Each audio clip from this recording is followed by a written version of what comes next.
Hello, and welcome to Sort of the Story. I'm Janie. And I'm Max. And this is the podcast where we tell each other stories, like fairy tales, folk tales, and today, mythology. Hey. And also, you are here. Welcome. Hi, guys. This is part 2 of our episode from last week. Yes. Last 2 weeks. Happy Janie's birthday when this is coming out. Happy my birthday, guys. How are you celebrating?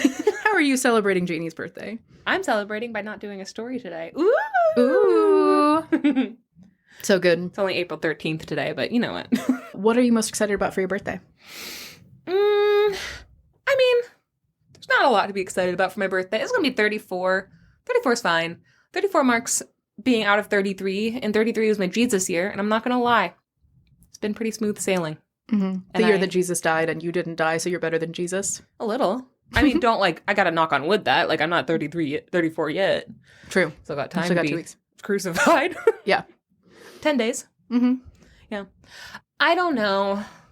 I'm seeing a guy right now, and he leaves the day before my birthday, so I'm going to be a little bit, mopey and sad. Do you want us to do another Kesha and Fast and Furious party for you and Jordan? I really did like that. Yeah, I think that's good.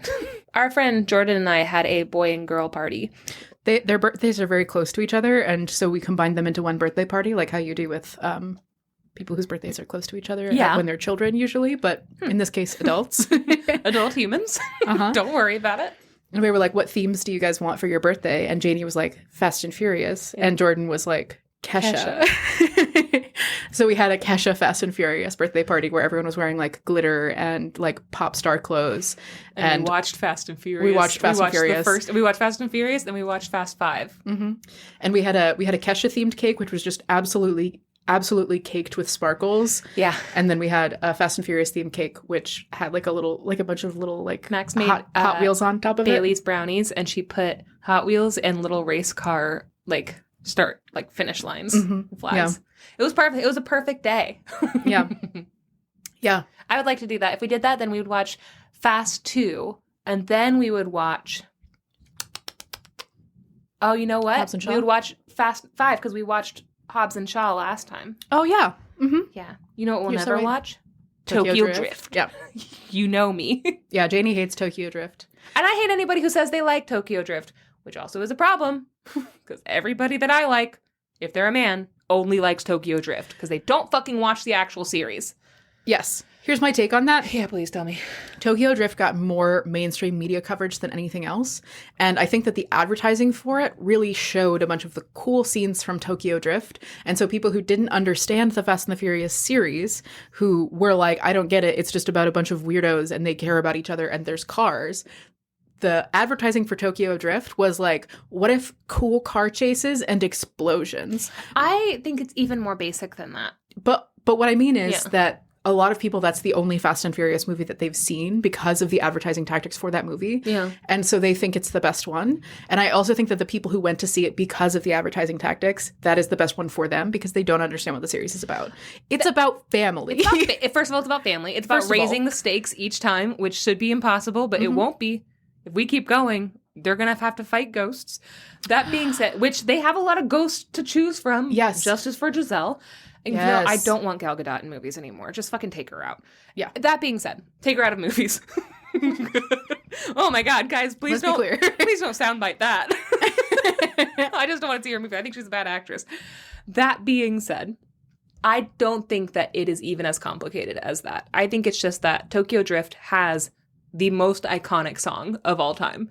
It's the I wonder if you know in Tokyo. The Tokyo Drift song. Da-da. I don't think everybody knows that song. Everybody fucking knows that song. Wait, this isn't a bonus episode. Oh my God. Anyway, I think I had a good song, and I think that's what people associated it with. It's a really bad movie. It introduces Han. I know I said weird. It introduces Han as a grown adult man who exclusively hangs out with teenagers who are being statutory raped. And we're all like, that's later on, he's the best character. Yeah. That movie's bad. Woof. That movie's bad. Yeah. Honestly, the best one is Fast 5. Fast 9 is pretty fun. Hobbs and Shaw is fucking amazing. And the first two are iconic and they cannot be beat. Mm-hmm. Yeah. Okay, we're watching all of them. Okay. Tuna on rye. Tuna on rye. Brian. Oh, Brian. If you want to tell Janie all about why you think she's wrong about Tokyo Drift, don't do it. Because you're wrong. You're wrong. If you want to tell Janie how she convinced you that you were wrong about Tokyo Drift and now you agree with her. Yeah. Tell them how. You can join us on Patreon. I mean, you could also just send us an email, sortofthestory@gmail.com, or go to our website, sortofthestory.com, or reach out to us on any of our socials where we're Sort of the Story. But you could also join our Patreon at the $3 tier, which means that you have access to the Discord, which we hang out on all the time, and we have really intense discussions on there all the time. Yeah.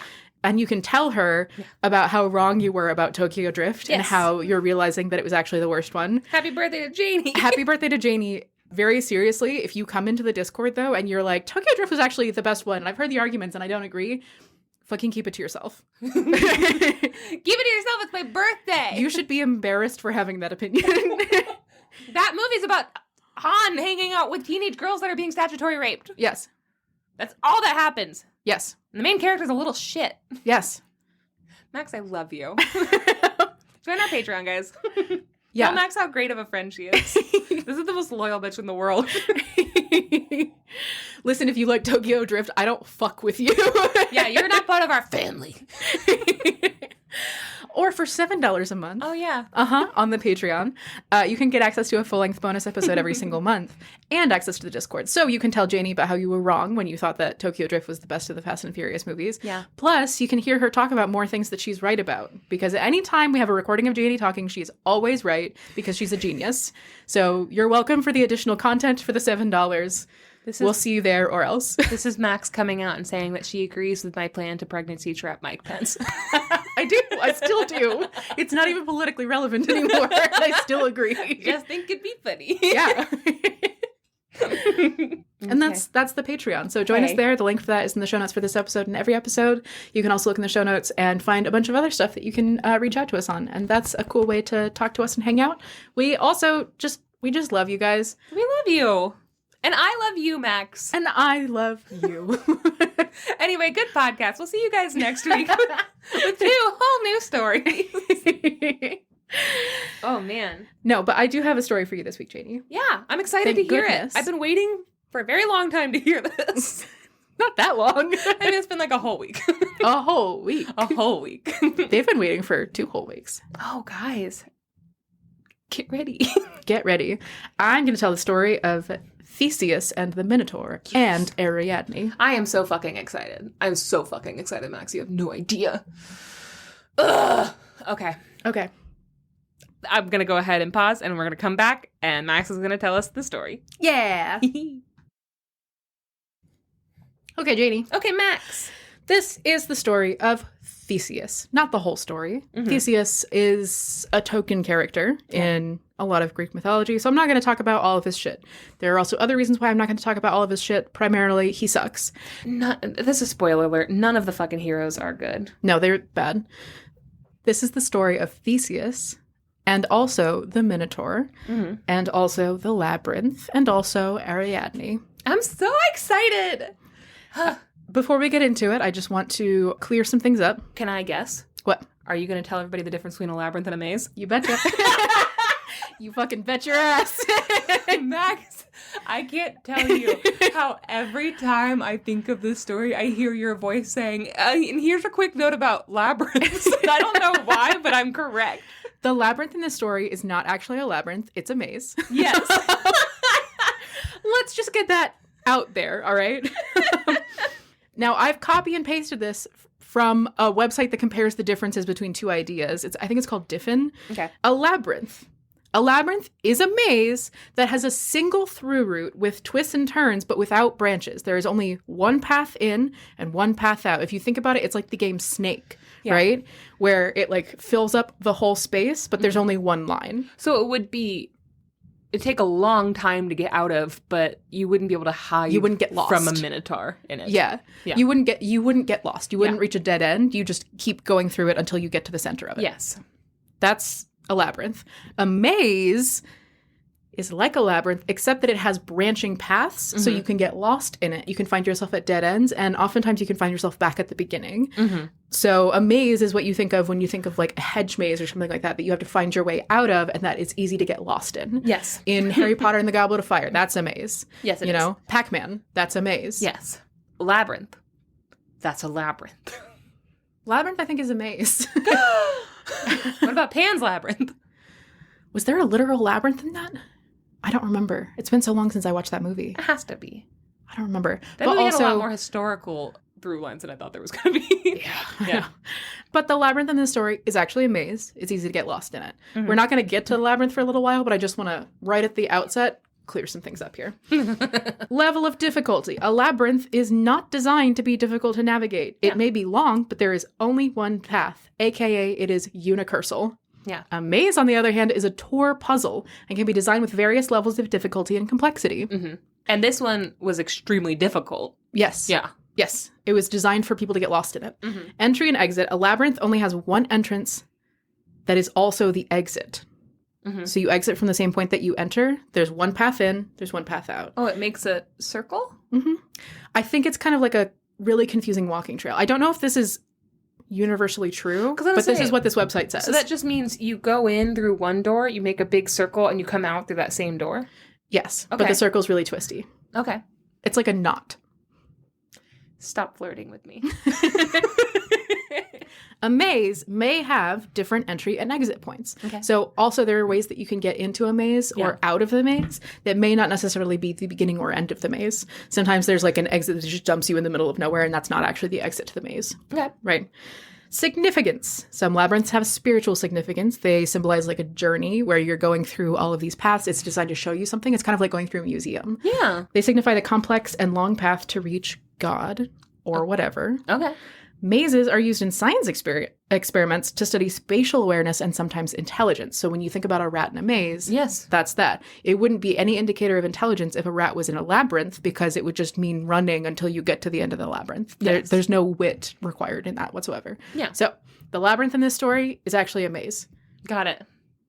I'm really happy you said that. And also, I feel pretty proud of myself for immediately knowing what was gonna. This is your Wyvern Wyvern. Yes. Welcome to the Pedant's Corner with Max. Welcome to the Pedant's Corner. Really should be a t-shirt. Yeah. Welcome to the Pedant's Corner with Max. Welcome to the Penis Corner. Welcome to my penis corner. Why does it have a sharp corner? Left. Ow. It's a knot. Ew. Max, that was so upsetting. Stop flirting with me. No, I'm not. I don't know. All right. It's really hard to know where to begin this story because all of Greek mythology is very, very convoluted. All of Greek mythology is a maze and not a labyrinth. Hey, that's really true. Yes, it is. It's hard to know where to begin this, and it's also hard to know what period of history this is in because there are events in the story that line up with other events in Greek mythology, but those events that it lines up with are depicted like chronologically A, B, C, and this story interacts with them like BCA. Yeah. Where it doesn't make sense that these events sync up. Yeah. So just so you know, it's hard to tell where this story begins, but I'm going to do my absolute goddamn best. And also this was the disclaimer that we kind of gave in the last episode, but Greek mythology, and especially stories about super popular characters like Theseus or Jason or all this stuff, have 1,000 different sources from 1,000 different areas and regions, including different countries. So yes, if you heard a different one that you're like, actually, that didn't happen, don't be that fucking guy. No. There are tangential stories that come off of this story. Yes. Also, the original record for the life of Theseus, it was an epic poem that we no longer have. So there are... I didn't know that! Yeah. There are a bunch of references to this, like, the journey of Theseus and everything that was like this huge saga poem. We don't have that poem anymore. We just have references to it. So, really... And again, even that was based on stories that were told orally and someone trying to put them down. So there's no, like, true story of XYZ. Yeah. Also, all of these stories from Greek mythology are political. Yes. So a lot of times, especially these demigod heroes like Heracles, Theseus, Perseus, Jason, they are oftentimes associated either with a god or with a city or both, where a lot of times a city will be associated with a patron god, and then they will adopt a hero who is associated with that patron god and also associated as like a patron of the city. And it's kind of like in what is it, in Who Framed Roger Rabbit, how they have like an equal split between WB and Disney characters or something like that. And they like, I wish I could remember the details of it, but specifically they have to have exactly the same number of characters from both properties in it. Yeah. And also there has to be like, the characters can beat each other up, but it has to be a net zero. In the same way as in the Fast and Furious I was going to say, movies. as The Rock and Vin Diesel. Yes, where both of them contractually would not lose the fight. Yes. So it's kind of the same thing of like, they're like, these are Patreon heroes of specific city-states. Yeah. And so those city-states would never share stories of those heroes losing in anything. So a lot of times, like, there are stories of it's like, and then the serpent almost had him, but then our patron god, Hermes, came down, swooped him up, and took him away to safety. And he became the king. And later, when he died, he became an angel, basically. Yeah. And he married your mom. And that is the story of How I Met Your Mother. Where, like, it's about which stories survive. Yeah. And a lot of times they are motivated by the fact that these heroes are icons of particular cities and city-states. Mm-hmm. So people don't want to have their hero, their, like, sports team, basically, known to be a loser. So they will only propagate the stories that their hero wins in, whereas other places that don't like them might only propagate the stories that they lose in. Yeah. Right? Yeah. So all of this is political in addition. So yes, just to broad strokes, Greek mythology, big ol' mess. Yeah. So stop typing. Well, actually. Yes. Because you're right and you're wrong. Yeah. Yeah. Yeah. And is it going to be worth it to be right if you're also going to be told that you're wrong and that we're annoyed at you and that you're not invited to my boy-girl party anymore? So, yes. Best starting place that I can find. Okay. Helios, the god of the sun, has a daughter named Pasiphae. Yes. Yes, he does. Pasiphae, who is Circe's sister, who is Medea's aunt. Oh, these stories I love these stories. Yeah. Pasiphae is a daughter of the sun god Helios. She marries King Minos of Crete. Together they have a son, their eldest son, Androgeus, which the translation is literally just some guy. Oh, Discord name when? Androgeus, parentheses, some guy. Just some guy. They're like, a man is his name. Oh, man. I'm going to start. That's going to be the new nickname for everybody I date. Yeah. Androgeus. Androgeus is their eldest son, and he is a very powerful warrior. I couldn't find any accounts of like what he did, but he was very powerful and everyone loved him. He went to the Panatheniac Games, which are like I think a precursor to the Olympics, but basically in Athens, they have these games where heroes compete against each other to complete trials. A lot of them are like sports-based. Some of them are like you have to, whoever slays this creature or whatever. But it's put on by the city of Athens. Yeah. And Androgeus goes to Athens to participate in these games. Sources vary on what exactly happened at the games. It's clear that he was very successful in the games for a very long time. He was a favorite. People were like, holy shit, Androgeus. That guy. Yeah. Oh, that guy sure is doing it. I love that guy. Who's your favorite? I just really like that guy. That guy.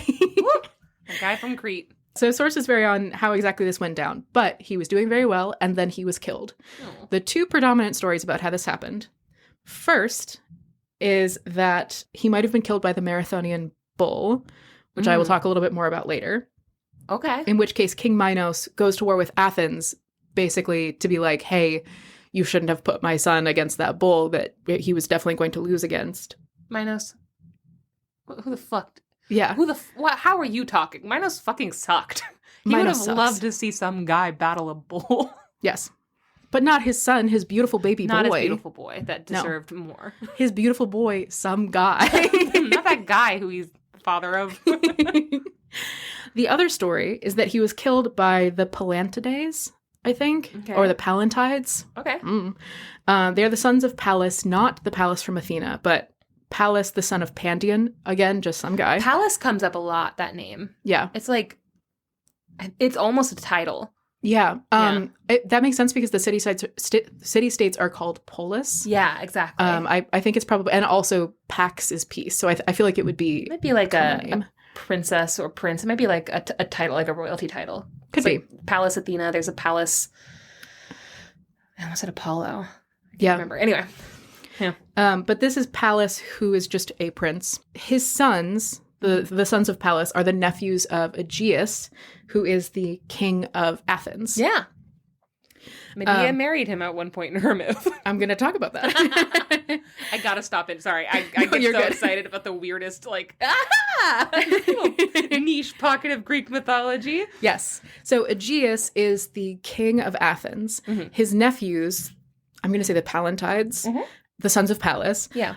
If Aegeus had no direct heirs, no sons that could take the throne, then the Pallantides would be in line for the throne. Okay. So they are like, you know, they have a lot of reasons to not want someone else to. Yes. Makes sense. They are like, oh, Androgeus is doing really well, and we don't like that because if he wins these games, then he could petition to basically be like, I would like to be like effectively an heir to Aegeus. Like it would be like he could challenge their position if there were no other descendants and they were able to do it. He would be able to challenge their position because he would have as much claim as them. Mm-hmm. So the Pallantides trick Androgeus and they ambush him on the road. They're like, hey, you should come out here and do this crazy task and everyone will love you for it. And he leaves Athens and they ambush him on the road and they murder him. Little bitches. Yeah. King Minos sails to Athens and is like, tell me who the fuck killed my son. Yeah. And Aegeus is like, I would love to tell you, but I have no idea. And he doesn't. Yeah. He doesn't know that the Pallantides have done this. But because he doesn't know, Minos is like, okay, well, then I'm going to assume that you're complicit and we're at war. Yeah. So those are the two stories. Either he was killed by the Marathonian bull or he was killed by the Pallantides. Either way, Minos is pissed. Either way, Minos goes to war with Athens. So Crete, which is a like hugely powerful military force, goes to war with Athens, which at the time was not a military force. Yeah. And Athens absolutely gets their shit pushed in. Like it's bad. I'm fucking loving this, just so you know. Yeah. I'm so happy. In either case, whether there's a war or not, whether it's the Pallantides or the bull, Minos goes to war with Athens. He beats their asses. And in order to stop beating their asses, he demands that they send him a sacrifice every 7 years of 7 young men and 7 young women. Yeah. There are also stories where it's every year, regardless. I like the 777. Yeah, I like that too. That's how, yeah. It's satisfying. It is. It's good. 7's fine. Oh. Meanwhile, King Minos of Crete, he is dealing with, on a separate front, challenges to his claim as king. So in order to prove that he is the true king of Crete, he prays to either Poseidon or Zeus, usually Poseidon, for an omen to show that he is the proper king of Crete. And the omen that he asks for is a snow white bull. And the idea is he's going to pray for this bull. It'll appear. Everyone will be like, Minos, the gods listen to him, which means that he's the king. And then Minos will sacrifice the bull to the gods as like a show of like, thank you for approving me. I approve you. You're going to be the, you know, the patron gods of Crete. Imagine getting a gift from God and being like, thank you. And then murdering it, like sending it back for you. Well, it kind of makes sense because like the idea is that the gods create everything, and so you sacrifice things to them to send it back up, basically. Okay, yeah. Yeah, and especially, it's especially powerful if it's things that are like really nice, that it would be great for you to keep for yourself. Yeah. But you're being like, this is too nice for me, you can take it, you know? Yeah, okay. That's kind of a lot of what it is. So Poseidon or Zeus, but I'm going to say Poseidon, sends this snow white bull to Crete, and everyone's like, holy shit, Minos is the true king. And Minos is like, holy shit, did you guys see that bull? It was so cool. Yeah, love it. He is so amazed by the sight of this beautiful white bull that he's like, actually though, like, I am the king of Crete and I don't have to do what anyone tells me. Oh no. So he decides not to sacrifice the bull and to just keep it. Which is a bad call. No, I bet there would be no consequences to that. The gods are usually pretty chill about that. Yes. So Poseidon calls upon Aphrodite, and he's like, hey, this guy fucked me. Yeah. He took my bull. Can you help me get back at him? And Aphrodite's like, absolutely. Aphrodite and Eros concoct a plan, and They cause Minos' wife, Pasiphae, to fall in love with the bull. They bone her and the bull. Yeah. And then she gives birth to a creature called the Minotaur, often the Minotaur. Yeah. This is a creature that has the body of a man, but the head and the mind of a crazed bull. Mm-hmm.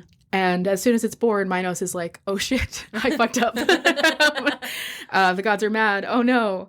He has burned bridges and everything like that. And he's like, this is obviously a creature that, like, from moment one, the Minotaur, when it comes out, is like trying to kill people. And he's like, oh god, this baby's awful. It's like biting off fingers and yes, shit. Absolutely. Yeah. It's like goring people and everything like that, just like as a little kid. And it's like, he's like, oh my god. We gotta do something about this horrible devil baby. So he has Daedalus. Also Daedalus. Yes. Yeah. Who is an inventor and an engineer and an architect. And one of the most beautiful and heartbreaking characters in all of Greek mythology. So fucking tragic. Fucking love Daedalus. Like, love Daedalus. Ooh. Yes. Just really quickly, I'm so sorry. Yeah, you're good. Go for it. So most of what I know, and most of the things that have replaced all of my prior research for the story, is from Ariadne by Jennifer Saint, which everybody should go read. I haven't read it. Also, I meant to note this at the top. You really do. I have it. I really want you to read it. You would love it.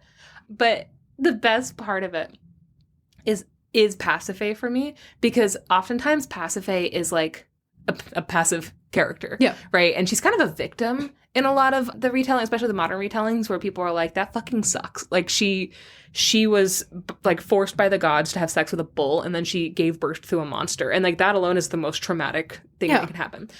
In Circe by Madeline Miller. Pasiphae is such a fucking psychotic bitch. It's like and she's written so fucking, this is a well-written book. It is not like a talk book that is like written quickly. Not that I'm shitting on those, because I love those. But it's like a really genuinely well-researched and well-written story.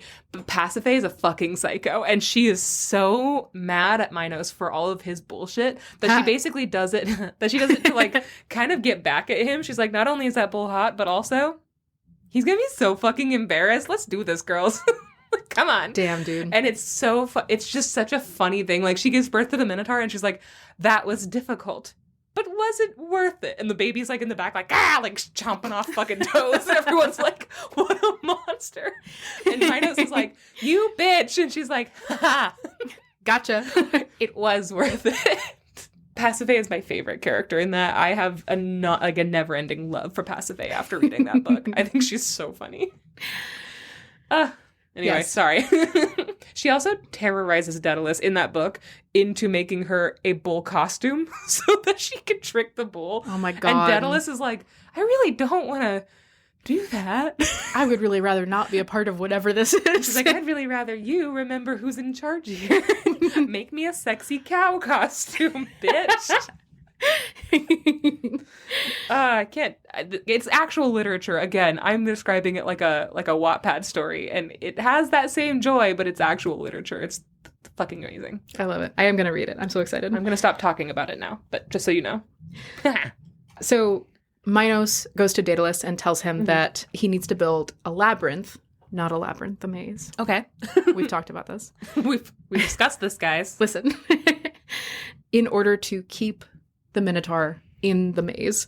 And then Minos determines that he will send prey into the maze in order to feed the Minotaur and keep it alive, because he just cannot stand to see, like, even though this is a monster, it is still kind of his son. Yeah, it's his heir. Yeah, and he cannot stand to kill this creature, which sounds like he's being compassionate, and it's not because he's being compassionate. It's because it would be shameful for his son to be killed. It would look bad for him. Yeah. Minos is a piece of shit. There's nothing that he does that's good. No. I imagine, too, word of a Minotaur is probably like the gods, like, this is a godlike monster. Like, it'd probably only make you look scarier as like a warlord. Yes. You know? Yeah, it was specifically like, it's depicted as a symbol of shame for Crete, of like, our king was so selfish that he couldn't, he refused a sacrifice to the gods, and he was cursed with this. Yeah. But at the same time, it's like, holy shit, like, our king refused the gods, and now there's a fucked up monster about it. That he could release on us anytime. Yes, exactly. Yeah. Yeah. So Minos has Daedalus build the maze, he puts the Minotaur in it, and then he sends in sacrifices. If the 7 men and 7 women who are sacrificed to Crete every 7 years by Athens are put into the maze with the Minotaur. And specifically, they are not given weapons. Ugh. And it is, and A they lock the doors. And Minos is like, that's what you get for how my son died, which you were definitely a part of. Okay. I don't like Minos. Mhm. This, in a fucked up way, is pretty good justice. Like, Kind of, but it's not. It would if you be truly believe, like, you killed my son, and now my other son is gonna kill you. Like, It would make sense if he was like, Aegeus, you come and get in this maze. But he's just I mean, having I him get send it. 14 people. I mean, this is obviously overkill. And it's definitely to, like, kind of, what's the word? Castrate Aegeus. Yes. You know, in front of his people. Mhm. So, but I do think that this is effective. Like, Yeah. there's a lot of symbolism in here that is working for me.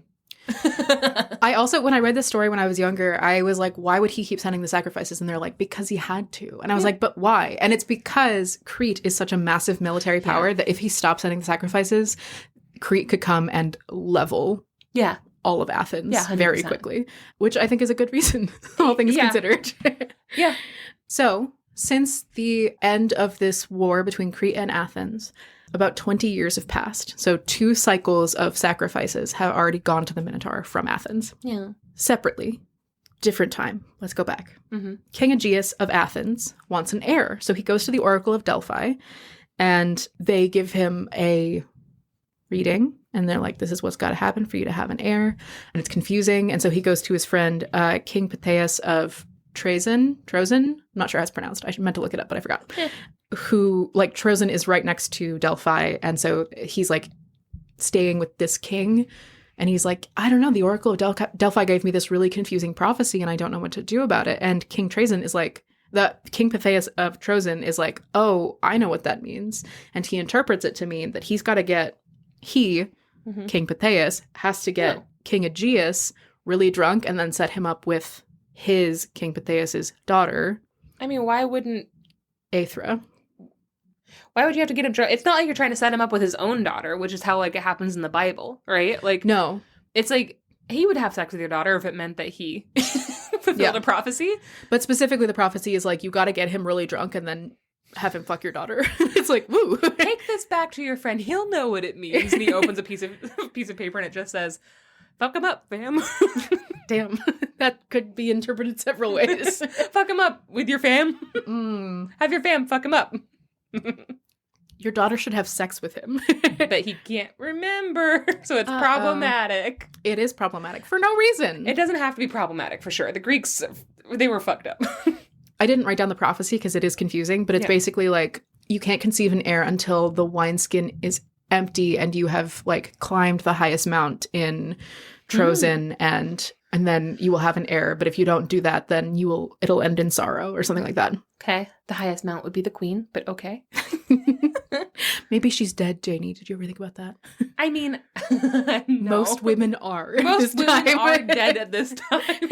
They're constantly just dying. Yes. Yeah. So King Aegeus sleeps with the daughter of King Pythias, Aethra, who's a princess and a queen in her own right eventually. Mm-hmm.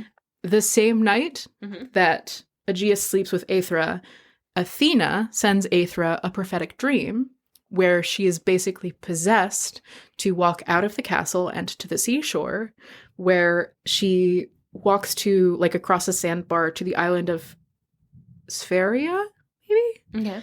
She meets Poseidon on the beach there, and they bone. Leave this girl alone. She's having a very sexual time. This is the least violent of any of Poseidon's sexual encounters. It's also weird, though. Like, why is Athena like, go fuck Poseidon? Like, that's She's weird. Like, listen, oh, you know what? Because Aegeus is probably not able to have children. Maybe. They're probably like, have sex so that legally that child is yours, but somebody else needs to fucking do the job. And Poseidon's like, I'm sorry, did you say do? I'll do. So, 9 months later, Aethra gives birth to a son, Theseus. Theseus is, for political reasons, the son of both King Aegeus and the sea god Poseidon. Mm-hmm. He's half human, half god. Half fish. Half fish. Yeah. Yeah. He's a merman. He's 1.5 guys. Aethra gives birth to Theseus, and Aegeus, who had been, like, they were a good partnership, as far as I could tell. Like, they actually kind of fell in love with each other after this. After he was assaulted. Yeah. They, like, move outside of Trozen together into this little, like, simple little hut, and he takes care of her while she's pregnant.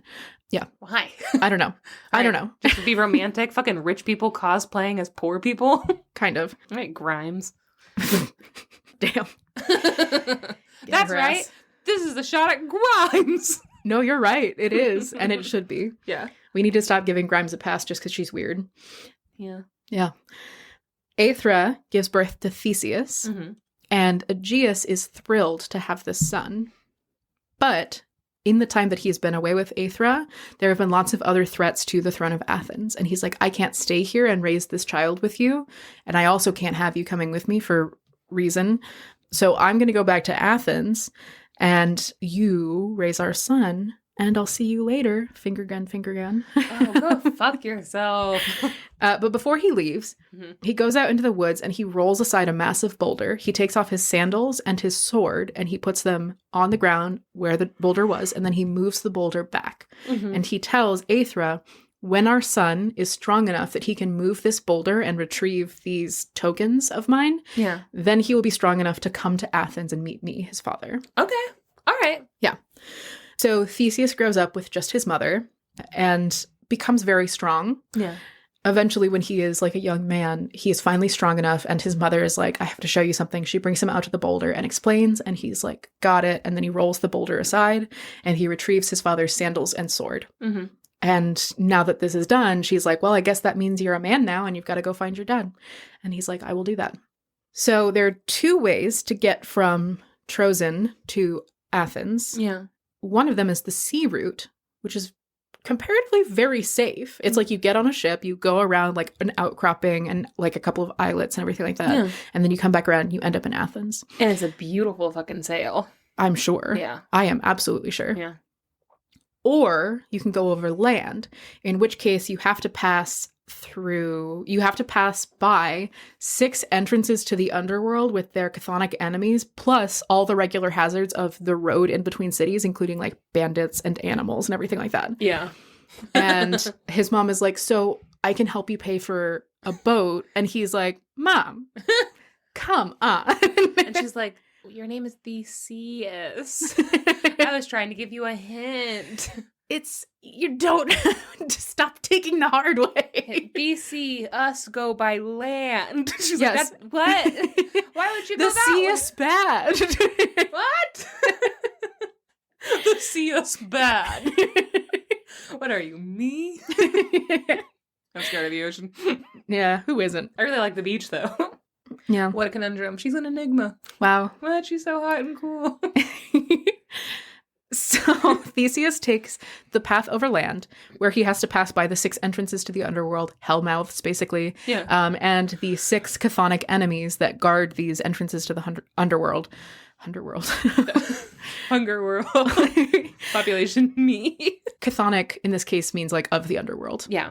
So these are like evil creatures that are designed to guard the entrances to the underworld, and are also themselves creatures or people of the underworld and of like destruction and death and cruelty. Do you think he just wanted to like rack up some adventures before he met his dad? Also entirely possible. Yeah. Probable even. Like he doesn't want to meet his dad like an untested hero. Yeah, he's like, I rolled the rock. And he's like, and what else? I've never paid taxes. He's like, damn. My mom says I'm the best at helping her with groceries. I can carry so many bags. I never take 2 trips. No. So these chthonic enemies are also called the 6 labors of Theseus. Mm-hmm. And honestly, they're not talked about very much, which is fine because they're kind of boring. They get overshadowed by the 12 labors of Heracles. This is one of the places where politics comes into it. Yes. Because Theseus is a patron of Athens. Mm-hmm. Heracles is not. Yeah. He's the opposite of that. Yeah. He is associated with a lot of places, but specifically doesn't like Athens. Yeah. So Theseus is their kind of response to Heracles. a lot of the things that Theseus does are they're like, yeah, we know Heracles did this, but Theseus also did that. So he's actually... What do you have to say about that? Yeah. The only thing they're missing is, like, they should have made it the 13 labors of Theseus. Honestly, that's the vibe. Yeah. It's weird that they stopped at 6. Maybe they were like, we edited it. Yeah. Because some of those were boring, actually. Some of them are boring. You're not wrong. So these are the 6 labors of Theseus. I'm going to go through them really quickly. Basically, there are these 6 entrances to the underworld that are each guarded by, like, a boss, if you think about it in video game terms. Yeah. The first of the bosses is Periphetes, the club bearer, who is a guy with a club who beats people to death. He's a bouncer who won't let you in because he doesn't like your shoes. He's a guy with a club who beats you to death. Yeah. Theseus encounters him and Periphetes tries to beat him to death, and Theseus is like, and he takes his club and he beats him to death with it. Oh, he beats him to death with his own club. Beats him to death with his own club. Okay, I like this. It's a really tag yourself situation. Yeah. Are you, guy who beats people with clubs to death? The second is Sinus, a giant and a robber, who he takes his enemies and he ties them to 2 separate fir trees that he's bent down to the ground. Oh no. And then lets the trees go so that the people are split in half by the trees and flung in opposite directions. Max, that's how they killed that guy in the story of St. Olga's husband. Yes, yes. So Sinus is just doing that to people. You know what's weird about him? Is he was also a giant nose.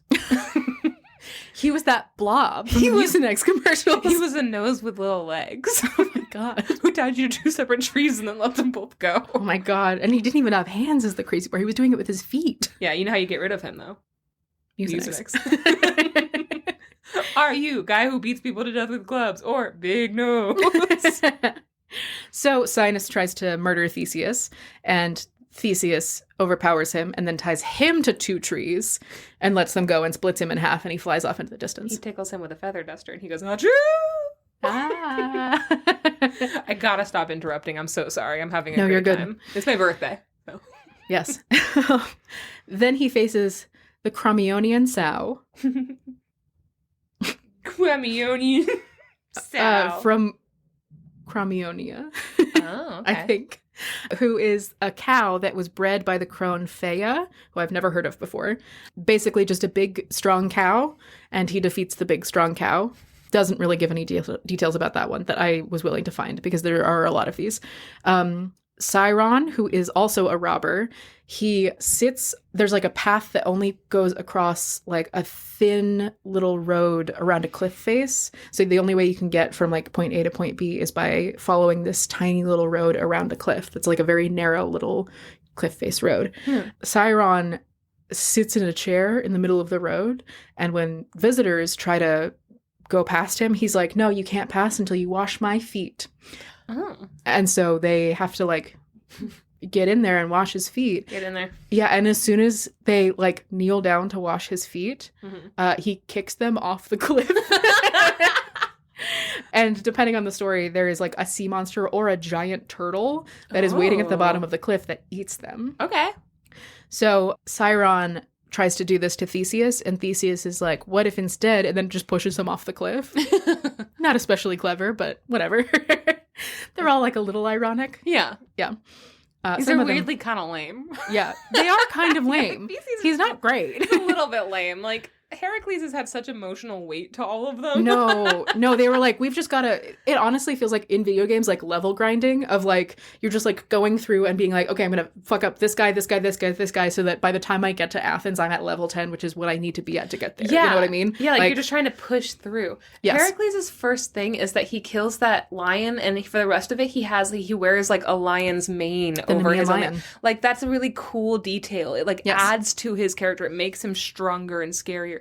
Theseus is like, I'm gonna like tickle that big nose, and I'm gonna like tickle that big foot, and I'm gonna to be clear, none of that happened, but yes. That's how I'm imagining it. It's a little lame. Stop tickling things. Yeah. It's like, oh, you fed a guy to a turtle. Okay. He just feeds a guy to a turtle.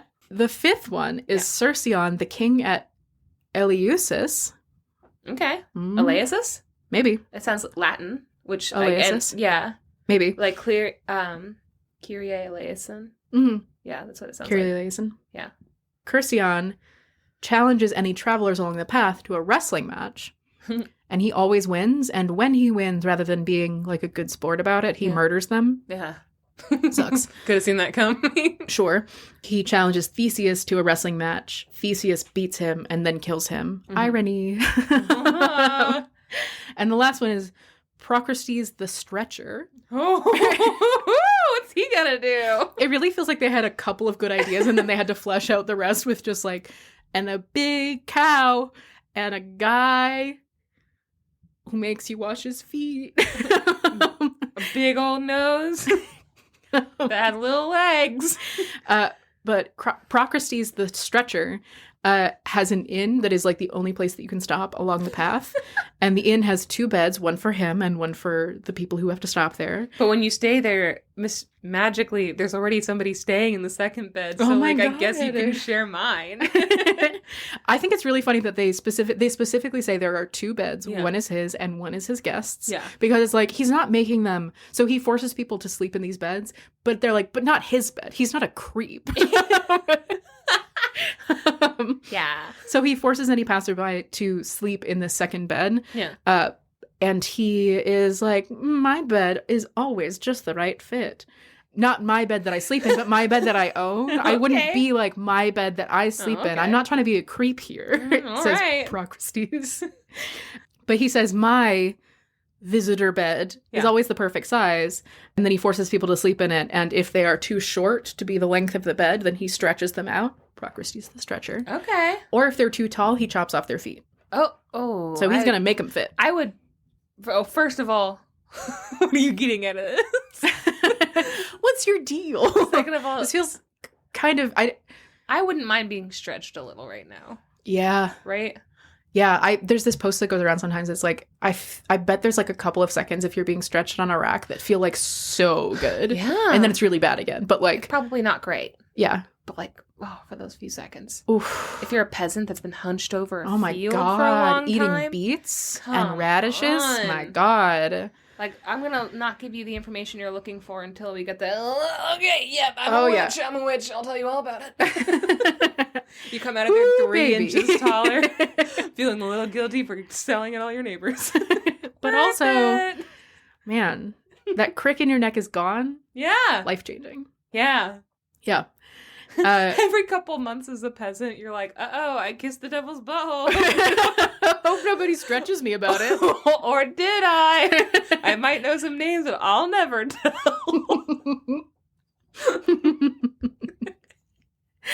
I also like the idea that, like, the stretch torturer is like, okay, so tell me, like, can you tell me where the tension is? And we'll try and show me on your body. Yeah.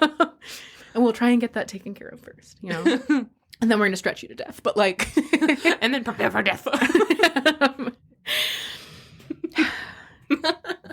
Do you think that they ever put people on the rack for...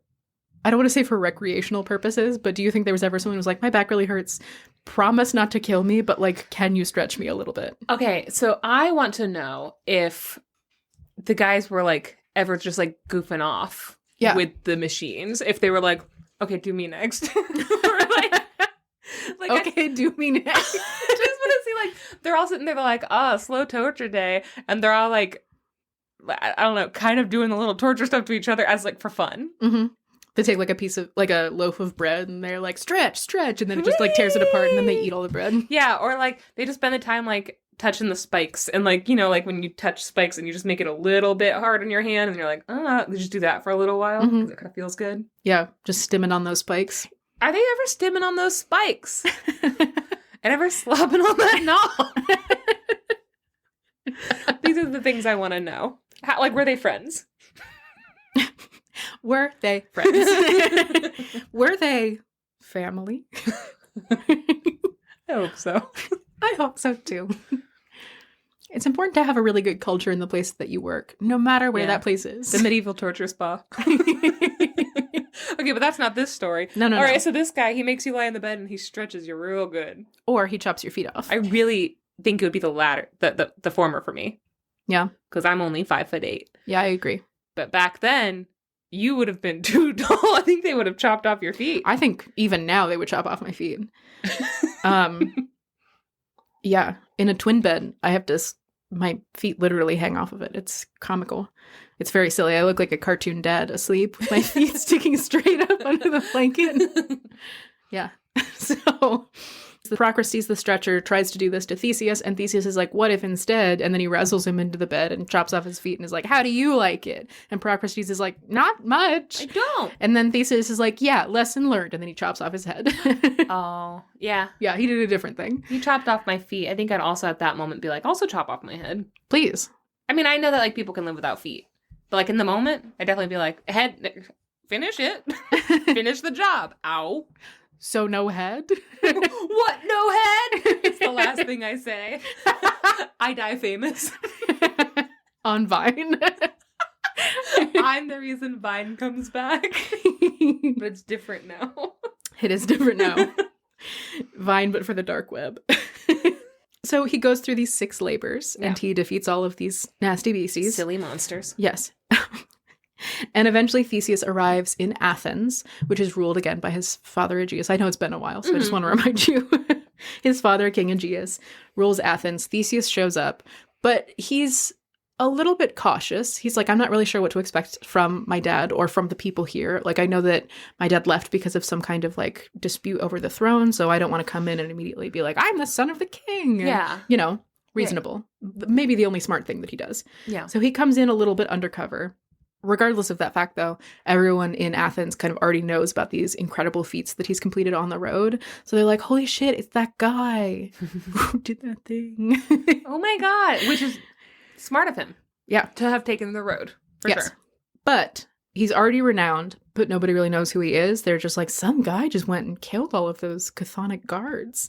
Crazy. And now we can just go into hell if we want. Ooh. Cool. It's wide open. There's no entrance fee or anything. It's really weird and upsetting to me that Hades is like, here are my guards, and they're just kind of like robbers. Yeah. They're like Most of them are just guys who are assholes? robbing you. Makes me think that maybe they weren't hired. Maybe they like were already set up in those places, and then the hellholes opened and they were granted like evil powers or something. I mean, maybe. It just feels like they like saw an opening. Yeah, it kind of does feel like that. Yeah. It kind of really does. Theseus goes to the castle of King Aegeus and introduces himself as a wandering hero. Mm-hmm. I think he uses a fake name, but I couldn't find what it was. Aegeus welcomes him cautiously because he's like, yeah, who the fuck is this guy? I've been burned before. He's got a lot of reasons to be cautious. Athens has been overthrown like so many times. Yes. Meanwhile, though, Aegeus's new girlfriend, Medea. Oh, yeah, there she is. There she is. Sees Theseus and is like, oh shit, that's Theseus. That's Aegeus's son. Yes. Yes. In the time between when we left off Janie's story and now, and again, this is kind of like one of those like weird, the times don't sync up necessarily. So this is why I have to pause, is because in the Voyage of Argo, he tells Medea the story of Theseus and the Minotaur. But then if you go to Euripides, she marries, or not Euripides, if you go to like later on in the myths, she goes back and marries Aegeus and then meets Theseus for the first time. And she's like, wait, what? And he hasn't done anything yet. Yes. Like, yeah. Yeah. Greek mythology is wild. Wibbly wobbly for sure. Wibbly wobbly. Also, I just realized this. Sorry, what's his name?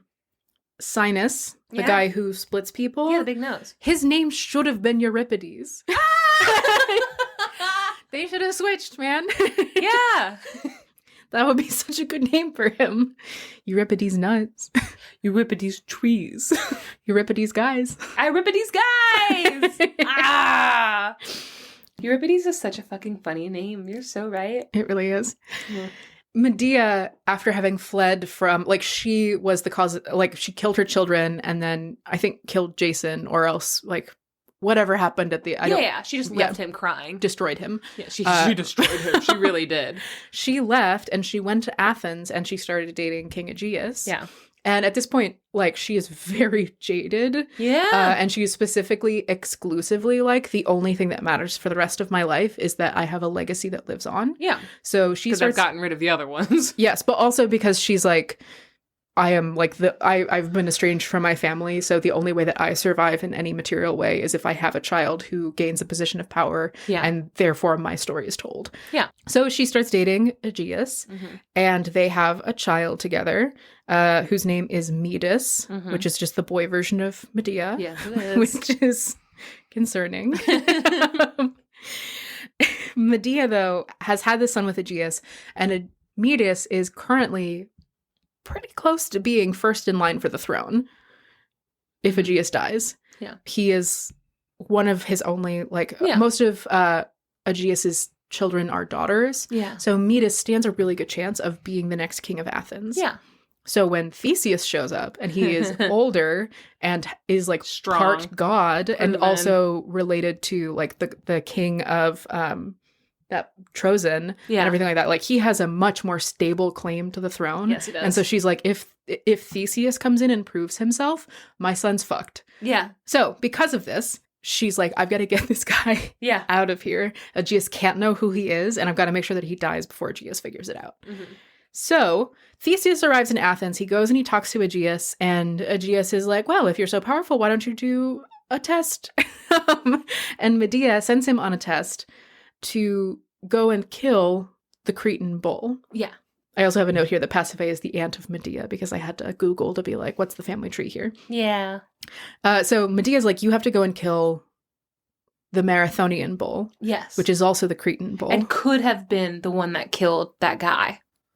Which guy? Adrenus, the son. Yes, it is the same one. Yeah. That is the same bull. Yeah. Who is also the bull, shocker, that impregnated Pasiphae. Wait, hold on. It's all the same bull. Wait a minute. So in this thing then, when he prayed for a bull, the gods Poseidon sent down this the white Marathonian bull. Sent down this bull, and then, hang on, I have this written down. This is so weird. The bull impregnates Pasiphae. Yeah. Minos, throws the bull out, basically, or else the bull escapes. Homewrecker. Yeah. Whore. And the bull the bull is on Crete, and it is terrorizing people, and Minos can't catch it. Mm-hmm. And so Minos goes to Heracles and tells Heracles to catch the Cretan bull, but not kill it. Yeah. He just wants it relocated to a different environment.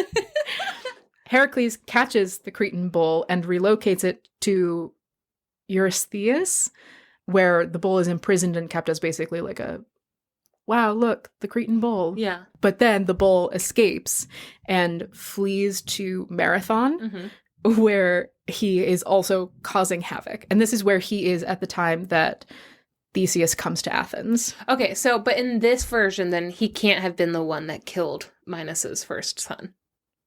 He could have been. So, the gods took him from there and then delivered him onto Crete, brought him It could from be that Athens. after he freed himself from imprisonment, he was terrorizing Marathon, which is close to Athens. So it might be that they were set against this Marathonian bull for whatever reason, as part of the Athenian... Doesn't make sense, though. How so? Because his first son, Androgeus, whatever his name is. Androgeus, gets killed in the games at Athens. Yes. If it was the Marathonian bull that did it in Athens, then all this happens way after, Androgeus is an adult. Yeah. The Minotaur at this point is also a teenager. So they were still alive at the same time? Yes. Okay. And Androgeus is killed by the bull, who is the same bull that impregnated Pasiphae. Okay, so I never heard that they were alive at the same time. I thought Androgeus was dead long before the Minotaur was born. I don't think so. Okay, that's what's throwing me off, is that... Yeah.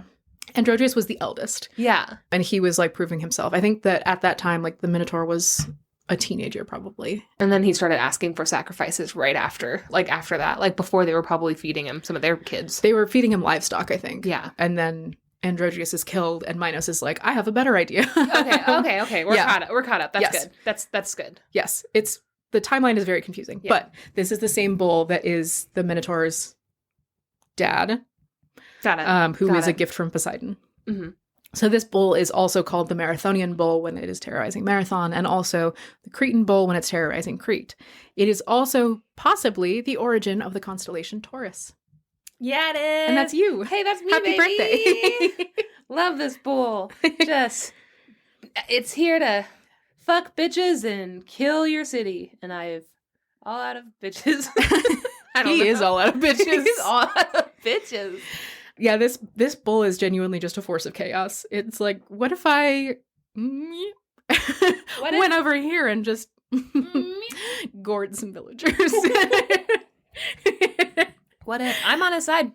I support the Marathonian bull. Yeah. Honestly, nobody talks about maybe the Marathonian bull wasn't interested in Pasiphae. I don't think he was. She was dressed up like a sexy cow. Yeah, and he's gay. He's gay, actually. He didn't want no baby. Mm-mm. He got fucking pregnancy trapped by Pasiphae. Yes. That's gonna be me. I hope not. Gird your loins, Mike Pence. Gird them. Or I'll gird them for you. Oof. So Medea sends Theseus to slay the bull. At this point, the Marathonian bull. Yeah. Theseus goes up against the bull, and Medea's like, he's so gonna die, and he's super doesn't. He's fine. He slays the bull. He's very strong and powerful. He's a demigod. He's a demigod. And he's specifically a demigod son of Poseidon. Yes. And Poseidon is... Who also sent the bull. Yeah, and Poseidon is, like, associated with bulls. Like, yes. There's no way that he's going to be defeated by a fucking bull. Also because, again, he is probably a son of Poseidon, so if Poseidon has to choose between the two of them, he's like, yeah, the one that has political sway. Yeah. You know? Not the one that fucked Pasiphae and brought ruin to all of my cities. Okay, he's one to talk. Yeah. He is one to talk. Negative. Derogatory. Also, though, this is like Heracles imprisoned the bull but didn't kill it, so they're like, Theseus actually killed the bull. All right. So, and it's like, well, Heracles was specifically told not to, so. Yeah. And Heracles was like grieving the whole time he was doing all this stuff. Not to be a Heracles apologist, I am but a Heracles apologist. Yeah. I am. I know Heracles. He sucks, but also he doesn't suck as much as the other ones. No, all of the rest of them suck so much worse than him. He does awful, horrible things, but all of them are, I think, justifiable in like the way that he has been raised and the way that he has specifically been used as a tool from the gods to wound each other and to like exert political influence. No, Heracles will break your heart every goddamn time. Also, by the time he gets out of his like shitty Argonauts behavior, you know, where he's not like being a fuckboy and it's just him trying to alleviate a blood guilt and realizing at the very end, oh my god, this was all a lie and there's no way to alleviate that blood guilt.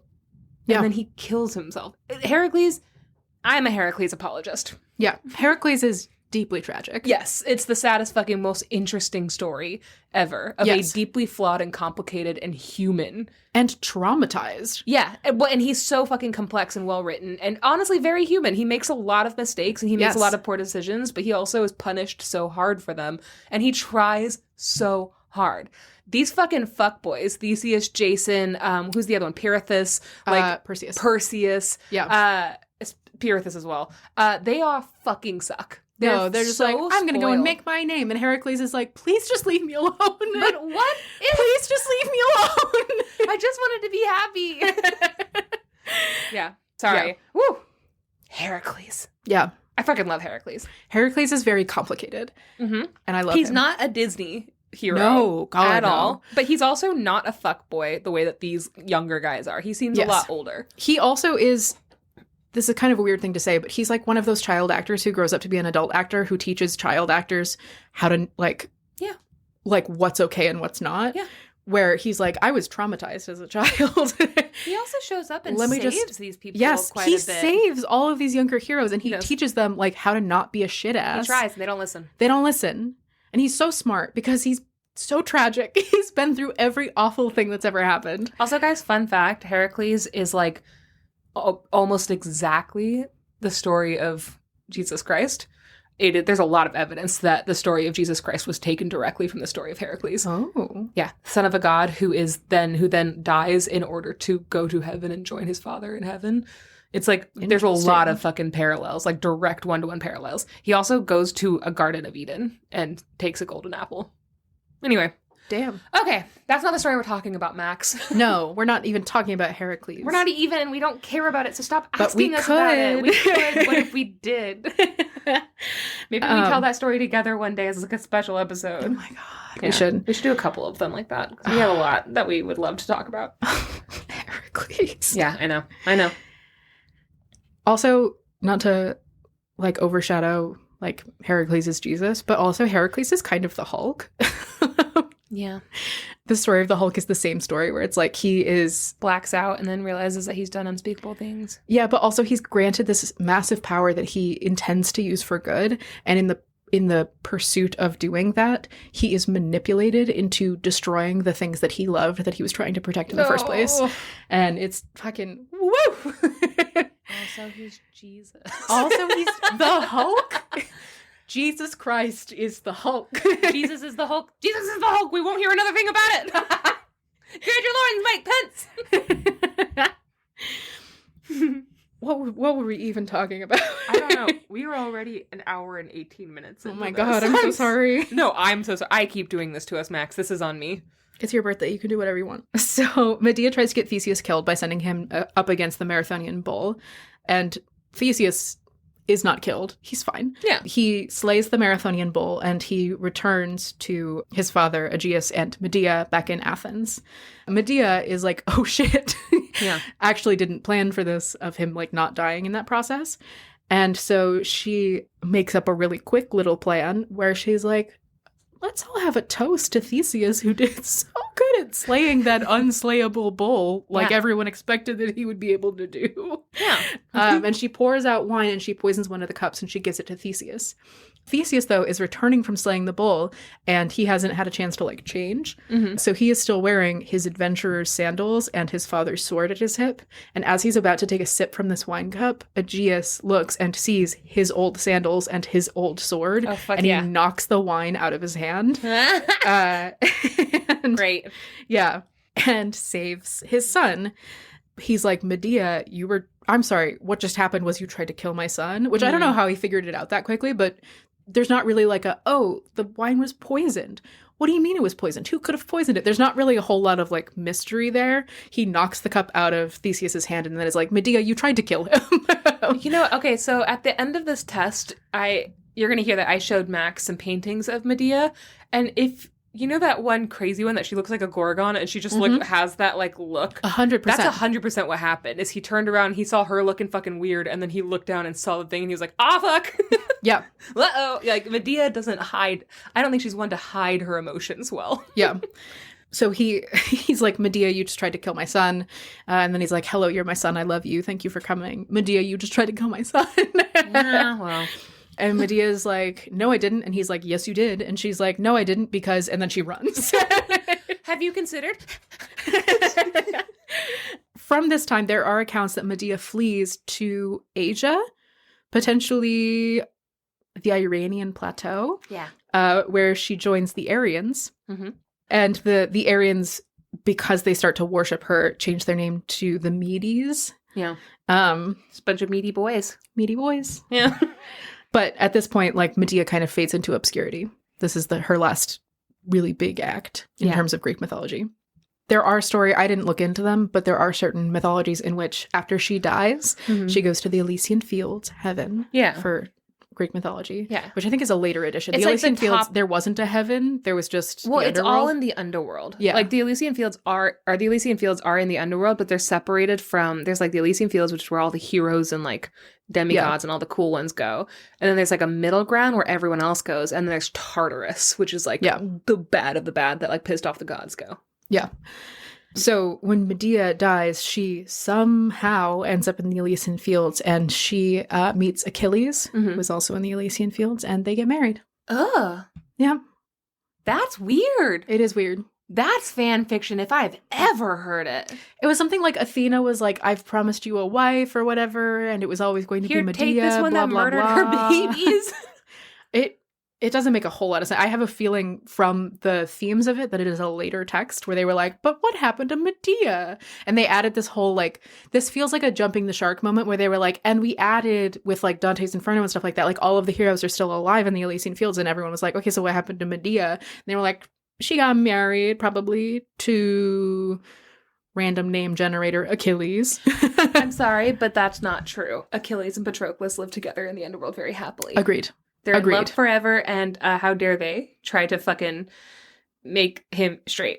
That's gay Agreed. erasure. Agreed. Yeah, it's homophobic of them to say that, actually. I agree. Yeah. Beyond words. Yes. So from this point, Medea no longer a factor. Yeah. But now Aegeus knows that Theseus is his son. He welcomes him with open arms, and he is like, thank God my son is finally here. He introduces him to everyone. He was like, this is Prince Theseus. This is my son, my one true heir, blah, blah, blah. Also, nobody mentions what happens to Metis after this. I assume he gets murdered. No, I read that he went with Medea and he conquered a bunch of things in her Really? name. Yeah. That's nice. Yeah, so what I read was that the Meaty boys, are specifically because he conquered all of those places in Iran, and everything was kind of named after her because it's named after him, and he's named after her. Yeah, anyway. That's kind of nice. It is kind of nice. But he's bragging on his son, his long-lost son, who has returned to him. And the Pallantides hear about this, remember from earlier? No! Yep. And they're like, well, we gotta fucking stop this because now Metis is gone and he has no other heirs. So, like, we were really close to actually getting it for the first time. Except now there's this guy, Theseus. So they're like, well, we only have one guy to kill then. So they make a plan. They're like, oh, Theseus and the king Aegeus are going to be traveling together. And they wait in ambush for them outside of the city of Athens. But a herald tells Theseus what's going on, and Theseus sneaks out of the city at midnight to where the ambushers are like setting up to attack him and the king, and he murders all of them. Yeah, he does. So stopped before it ever started. He just never really faces that much, like... No. He doesn't have to, like, mull things over. He doesn't have any moral dilemmas. Like, this is the difference. There's no nuance to Theseus. No. He's just like, problem, smash. Problem, smash. He's a little bit like Samson. Yes. Yeah, where he's like raised, cocky. His only solution to everything is to Hulk smash. Kill the problem. Yeah. And that's weird because Heracles is Hulk. And we've discussed this. Heracles is Jesus' Hulk. Where the fuck is Theseus coming in? God. Who would have guessed that we would have landed on the Hulk as a Christ allegory?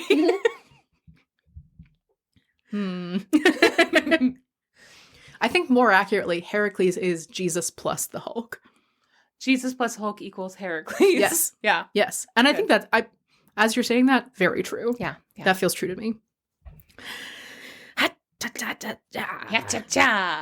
So the Pallantides also no longer an issue. Good. They're like, the whole setup for this story, all of the people who could have undone this, they're gone. Not a thing he anymore. handles them. So, like, what conflict is he going to face now? Hard to say. But an upcoming event that they have is that they are coming up on the 21st year when they have to send another set of sacrifices. Shout out to Crete. all you math heads out there. Hey. They're about to have to send another 14 sacrifices to Crete. And Aegeus is like, I just wish there was a way I could stop this, but like anything I do is going to get the city leveled, basically. So it's better to sacrifice 14 ewes than to sacrifice all of them in a pointless war that we will lose. Yeah. There's a real Hunger Games situation they have going on here. Yeah. And they're probably sending the poor. Probably. Almost definitely. If I they had do to actually, guess. I don't know if this is actually in the myths or if this is just like an interpretation that I read, but I do remember a story where it was like, oh, they brought these poor youths and they like cleaned them and they bathed them and they anointed them with oils and everything like that. Sacrifice. They dressed them up really nicely before they sent them. So it wouldn't be like, we're just sending you the poor kids. It was like, we're sending you. These look like we're sending you the best of the best, but these are actually our starving peasants who we don't really care about their lives, and they can always make more peasants. Yeah. Yeah, no, that's just how all the sacrifices were. They were all fatted before they were killed, historically, in every society. Yeah. He's no good. No. But Aegeus is talking to Theseus about this, and Theseus is like, well, that doesn't seem fair, Papa. But Daddy. And so Theseus is like, we've got to stop this. This isn't fair. I don't want my father's people being sacrificed to Crete. Yeah. So he volunteers himself to be part of the sacrifices. He volunteers himself as tribute. He literally does. The Athenian Hunger Games. Yes. He God, literally he's does. Such a Katniss. Except that in my head, he really does look like Liam Hemsworth. He's a total Gale, right? Yeah. Yeah. Yeah. So he volunteers to be one of the sacrifices to Crete. And he tells Aegeus that he's like, I'm going to go. I'm going to slay the Minotaur, and I'm going to get all of our people out of there who are still alive. So the ones that come with me, because the rest of them are dead. Mm-hmm. And I'm going to come back and I'm going to be fine and you don't have to worry about it. And when I come back, just so that you don't have to like sit in anticipation, I'm going to sail back under a white sail so that you know that I'm fine. Okay. And Aegeus is like, but you're not though. Yeah. Because even if you slay the Minotaur, you still have to get out of the labyrinth, and then you have to get all of the people and to get to your ship and survive the ship journey back here to Athens while Crete is pursuing you, and they are vicious and they will destroy you. And we don't have Medea anymore. Yes. So we fucked. We fucked. Yeah. And Theseus is like, stop talking. Shh, Papa. You'll know by the white sails that I'm fine, because I'm gonna be fine. Yeah. So Theseus is taken with the sacrifices to Crete. Mm-hmm. They get to Crete, and immediately all 14 of these young sacrifices are put into prison in anticipation of the following morning. They're going to be put into the labyrinth with the Minotaur. Straight to Yale. Straight to Yale. Straight to Yale. Straight to Yale with you. Believe it or not, straight to Yale. Straight to Yale. That's rude. He says jail in that. I don't know, for some reason, every time I literally hear him saying Yale, like the college. Be nice. Straight to... Depends on whether or not you went to Harvard. So these 14 youths, including Theseus, are put in jail overnight, and then in the morning they are to be sacrificed to the Minotaur by being put into Labyrinth. Before that, though, they are all presented to King Minos in his throne room, and, you know, they're like, these are the tributes from Athens, and Minos is like, great, good, put them in jail. Yeah. What happens, though, is that Minos has a daughter, and her name is Ariadne, and she sees Theseus for the first time and immediately falls very, very in love with him. And the story part of this story is actually very short. Yeah. But I did find a poem that I've never seen before that I'm really excited about. So I'm going to read a little bit from this. This is the poet Catullus. Okay. He wrote a set of mini epics, like little poems that are in the style of epic poetry, but they tell like short stories, basically. This is Catullus 64, which is the story of Thetis and Peleus, who is like a sea goddess, and I don't know. Yeah. I didn't look into it. Thetis is Achilles' mom, and Peleus is Achilles' dad. That's the one that was on the Argos. Remember? Oh, yeah. That you said it's like, what? That's Achilles' parents. Yes. It purports to be about Thetis and Peleus, but almost all of this is about actually Ariadne and Theseus. Wow. And I'm gonna read more sections from it because it almost made me cry earlier. But there is one line that really fucking got me. There we go. Okay, so this is a line that was called out in an analysis of Theseus and Ariadne, which I have as one of the links in the show notes. The article that I have referenced says, the want for love is what drives Ariadne to be the way that she is. We see this in the Catullus poem 64, lines 91 to 93, when Ariadne first sees Theseus. No sooner did she lower from him her incandescent eyes than she conceived through her body a flame, and totally to the center of her bones she burned. So she sees him and immediately... That's love at first sight. Yes. And she would do anything for him from that moment forward. And then she sees him escorted out into the prisons where he is to await death at the hands of her brother, the Minotaur. And in that moment, she knows that she cannot let that happen. Yeah. She waits for the procession to leave the throne room, and then she walks off very calmly, and she goes and she finds Daedalus. And she's like, hey, hey, buddy. Hi. So hypothetically, if someone were to go into the labyrinth and face the Minotaur, like, is there any way that they could maybe survive and even, this is crazy, but like escape and maybe like come into the castle and come get me and then sail away? And Daedalus is like, oh, hypothetically, yes, and here's how you would do it. Hypothetically. Yeah. Somebody, the royal you. Yes. Not the royal you, but like, just like a you. Anyone. Yeah. And no one. Anyone and no one. Maybe some guy. I don't know. Basically, any person could do this. if they wanted to, which I can understand why they would, and I wouldn't even be mad. Yeah. And I'm glad that they want that, and they have my full blessing, says Daedalus. I feel like also it's worth mentioning that Daedalus he's not a cruel man, and he doesn't want to do this. Yeah. He is an engineer, and he is held captive by Minos, and also a couple of other people who he's like forced to work for and like create various torments for, and he is always like, it's using his gifts for evil. 100%. And he holds a lot of it. It's like forcing somebody to build an atom bomb, like again and again and again. Mm-hmm. She goes to Daedalus for advice, and he tells her how someone would hypothetically, potentially, escape the labyrinth. So Ariadne goes back to Theseus. She sneaks into the prisons, and she whispers to him through the gates of the prison door.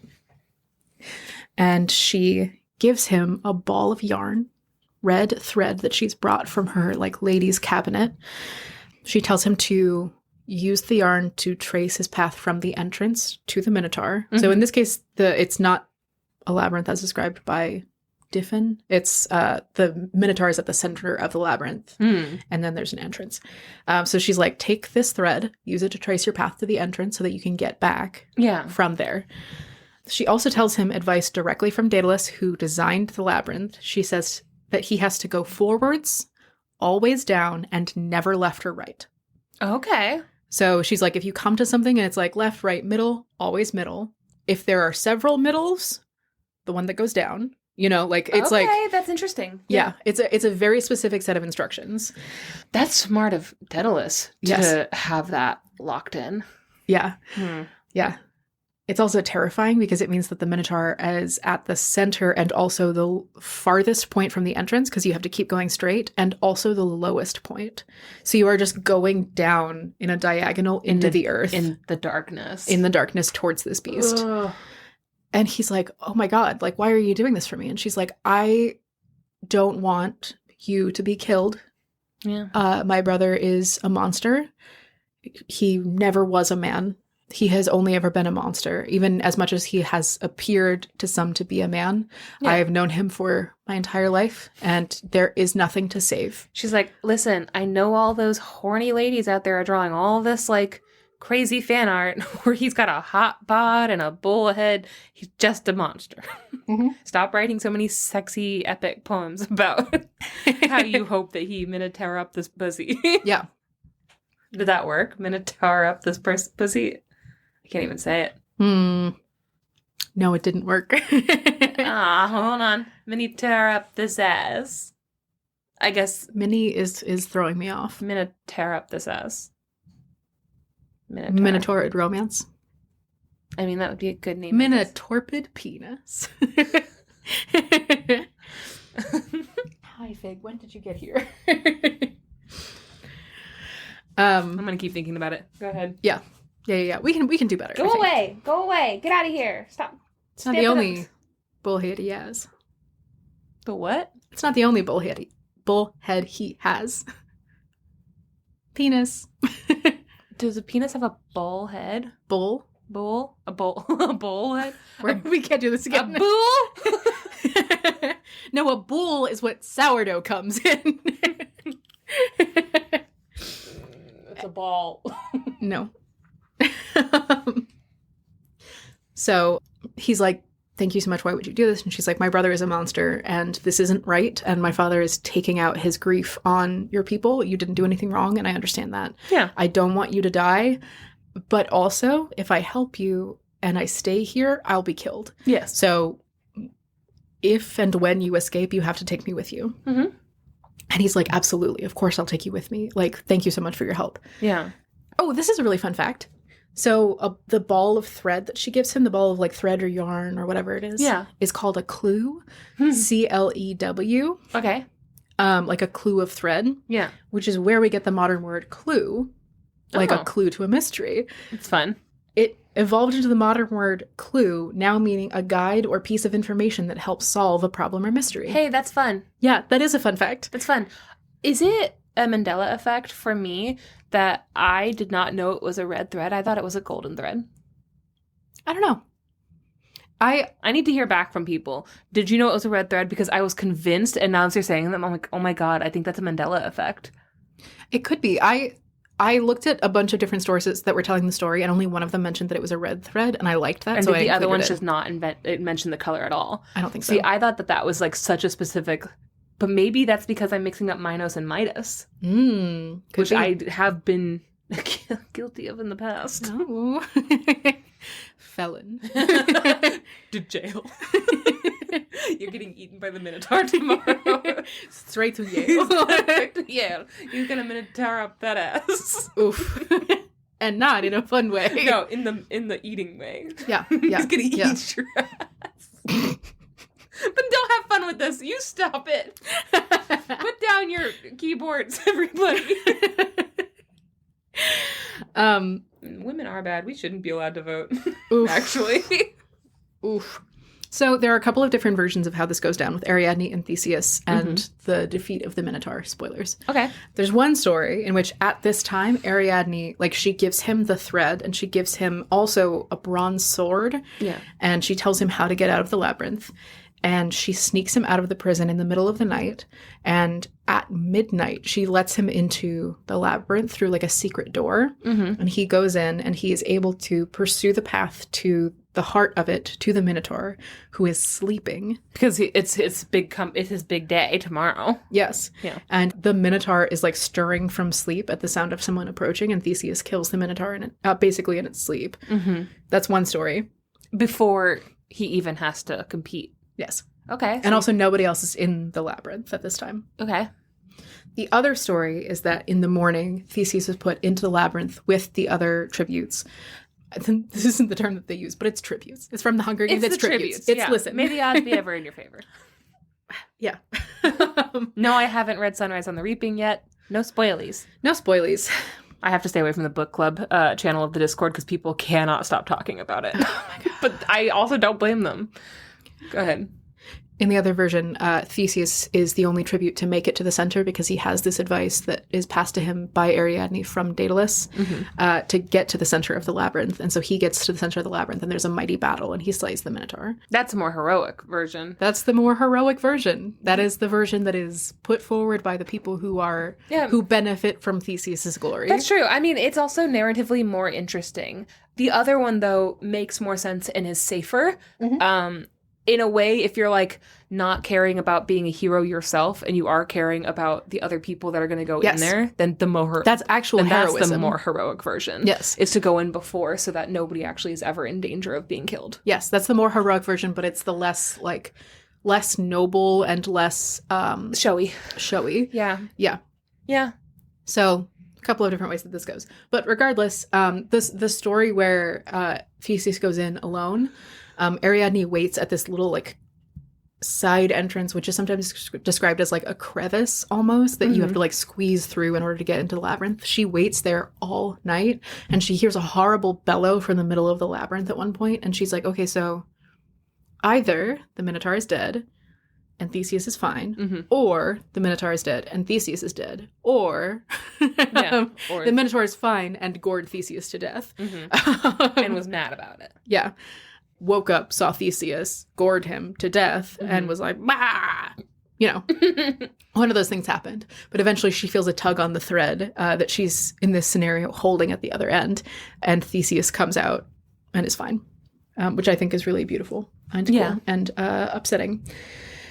Regardless of how it happens, Theseus defeats the Minotaur, and he's able to get out and get the rest of the Athenians out of prison and return them to the boat. In the situation that everyone goes into the labyrinth, he goes before King Minos and is like, I've defeated your beast, like the original challenge that you put forward, and Minos has to let him go. Yeah. In the situation where it's the middle of the night, they sneak off. Yeah. But regardless of what happens, they get to the Athenian ship and they're able to sail away.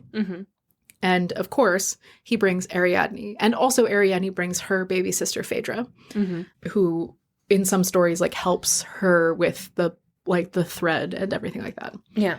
They sail for a time, but this ship that they are on was effectively, it was supposed to be like the people required to sail the ship and the sacrifices go to Crete, and then the people who sail the ship and not the sacrifices come back from Crete. That's what it's designed for. And that's what they provided supplies for. So there is not enough food or water. So on the water path back to Athens, they run out of water. Yeah, there's too many of them. Mm-hmm. So they stop on the island of Naxos in order to try and find potable water. And this is the first time that they have like taken a second since they escaped from Crete. And in the meantime, they find that the ship had a store of wine and everything, and they all get fucked up and they dance on the beach. And they're like, thank God we survived. Fair. Yeah. Oh, I love that detail. Yeah. Okay. In the morning, they are all awoken by the morning light. And Theseus and the Athenians get back on the ship and they sail for Athens. Mm-hmm. And there are a couple of different stories about what happens. Mm-hmm. One of them is that Theseus, gosh, he's just so darn forgetful. And he forgets Ariadne, who is asleep on the beach. Nope. He does not. He does not. No, that one. Just let's fucking get rid of that one. You don't just forget a whole goddamn person who saved your life. Uh-huh. There's also a story in which, while he is sleeping, he has a dream that is sent to him by the goddess Athena. And Athena tells him, leave Ariadne there, go and take the Athenians, she has something else to do. And so he gets up early and he leaves with the Athenians and leaves Ariadne behind. Mm-hmm. That also didn't happen. Sometimes he has a prophetic dream where he's confronted by the god Dionysus, and Dionysus is like, hey, I have a crush on that girl, leave her here. Mm-hmm. And then he does that. Regardless of what happens, this is the weakest point in the story to me from a purely narrative perspective. It doesn't make any fucking sense. No. He leaves Ariadne behind on the beach. He sails back to Athens with the Athenians and with Phaedra also. Yeah. He takes the younger sister. Uh-huh. And he leaves Ariadne on the beach of Naxos. And this is heartbreaking. And most of this poem that I referenced earlier is from these moments. And a lot of this, and again, this is so beautifully written and so fucking heartbreaking. Everything in this poem about Ariadne is specifically about the moments between when she wakes up and she sees the boat leaving and she realizes that she's been left behind. It's like it goes through the stages of grief as she realizes that she has been left on this beach. Yeah. And doesn't know what. And she's gonna die. She's gonna die. And she's gonna starve to death on an island that she can't protect herself. I might get really emotional about this, but it's fine. Yeah. I'm going to read a couple of little lines from this. It's a much longer poem, and you should absolutely look it up because it's absolutely beautiful. It's translated from Greek, but Ariadne watches Theseus leaving with a swift fleet. Not yet does she even believe that she sees what she sees. The forgetful fleeing young man strikes the water with oars, abandoning null promises to a storm full of wind. She, stony as a statue of Bacchus, looks forth, alas. She looks forth and rages with great waves of cares. Not retaining the delicate headdress on the blonde head, not having been covered in respect to the chest in a light garment, not having been bound in respect to the milky breast with polished bra, with all things which having slipped away from the whole body here and there, the waves and salt were playing before the feet of that one. So she's there on the beach, and she's just woken up and she sees that like her tiara is like on the beach in the sand next to where she was asleep, and like her clothes are askew and everything like that, and she just sees herself on the beach, completely disheveled, watching this man sail away. Can I just very quickly mention how it's interpreted in Ariadne by Jennifer Saint? Yeah. First of all, it's that Theseus intentionally brings her up there. They get super drunk and they have sex. And that's, which I think is what that poem is alluding to, is that she's kind of naked on the beach. And she's like, wait a minute. And we just had this night together. She was definitely a virgin. He's been promising to marry her. And then he straight up has sex with her and then sneaks away with everyone else. And he tells everyone else like, oh, no, the gods told me to leave her there. Yep. And she's watching him from like an abandoned little house, it's like an abandoned little house. Hut? Yeah. At the top of this mountain. And she's screaming out for him. And he's sailing away and doesn't hear her. Ugh, yeah. God. Oh, he's such a piece of shit. And he goes on to be Theseus. Yeah, no, it's the most infuriating thing ever. Yeah. But neither then of the flowing cloth or of the hat, she was hanging on to you, Theseus, from the whole heart, from the whole spirit, from the whole mind, having been lost. Ah, the miserable one, whom with constant sorrows, frightened Erigena, sowing thorny cares in the chest, Aphrodite. Like love just ripping her apart from the inside. Yeah. I think she also probably still thought, like, there's a chance he'll come back for me. Like, he's going to remember that I'm here. Like, he's just going out for cigarettes. He's just going out for cigarettes. Or, like, you know, there's no way I'm being abandoned here. Yeah. She turned away from that one passionate light whom conceived the flame with all the body entirely and caught fire total in the deepest marrow. Alas, wretchedly rousing the Furies with savage heart. Sacred Cupid, who you mix joy with the cares of men, in which you rule Golgos and leafy Idalium, you throw burning girl with what type of disorderly mind into the wave, often the guest sighs.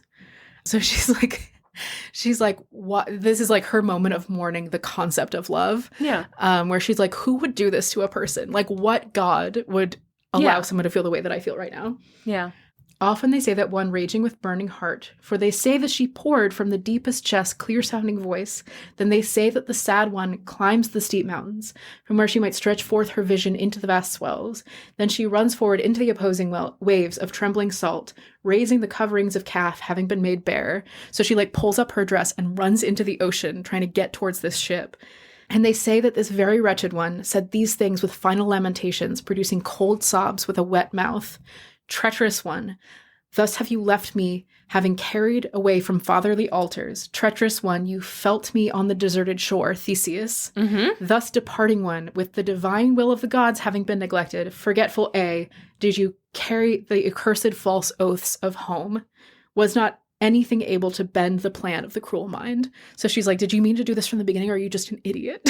Nope, he meant it. She's like, you took me from my father's home, you ruined me as a virginal princess, and then you abandoned me here, having lied to me because you had no plans of marrying me. Yes. Also, sorry, I know you're still doing this. Mm-hmm. Also, she explains this more because she's a very knowledgeable classicist, Jennifer Saint is, and she explains this like more in depth in the book, and it's basically like he could not have brought Ariadne back home and married her because he's like, I'm already like kind of the bastard son that like returned.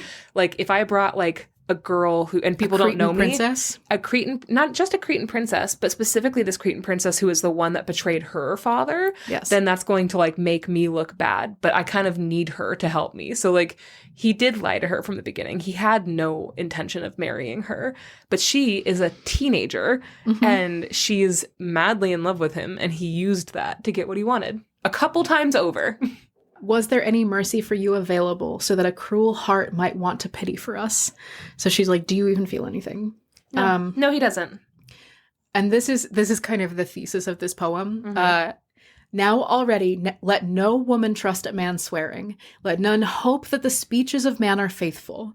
For whom, while the desiring mind is eager to grasp something, they fear to swear nothing. They spare to promise nothing. But as soon as the lust of the desiring mind has been satisfied, they feared the words as nothing. They care for the false oaths not at all. Certainly, I snatched you as you turned in the middle whirlwind of death, and rather I decided to lose my brother than to fail you, false man, in your utmost moment of need. She betrayed her family for him. Yeah. This is this is the same thing that happened to Medea. Yes.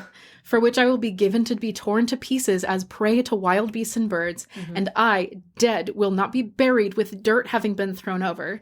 Just what lioness produced you under a lonely crag, what sea spat you having been conceived in the foaming waves out, which Certus, what rapacious Scylla, what vast Charybdis, you who now gives back such rewards for a sweet life. She's like, you've never had to deal with any problems. Yeah.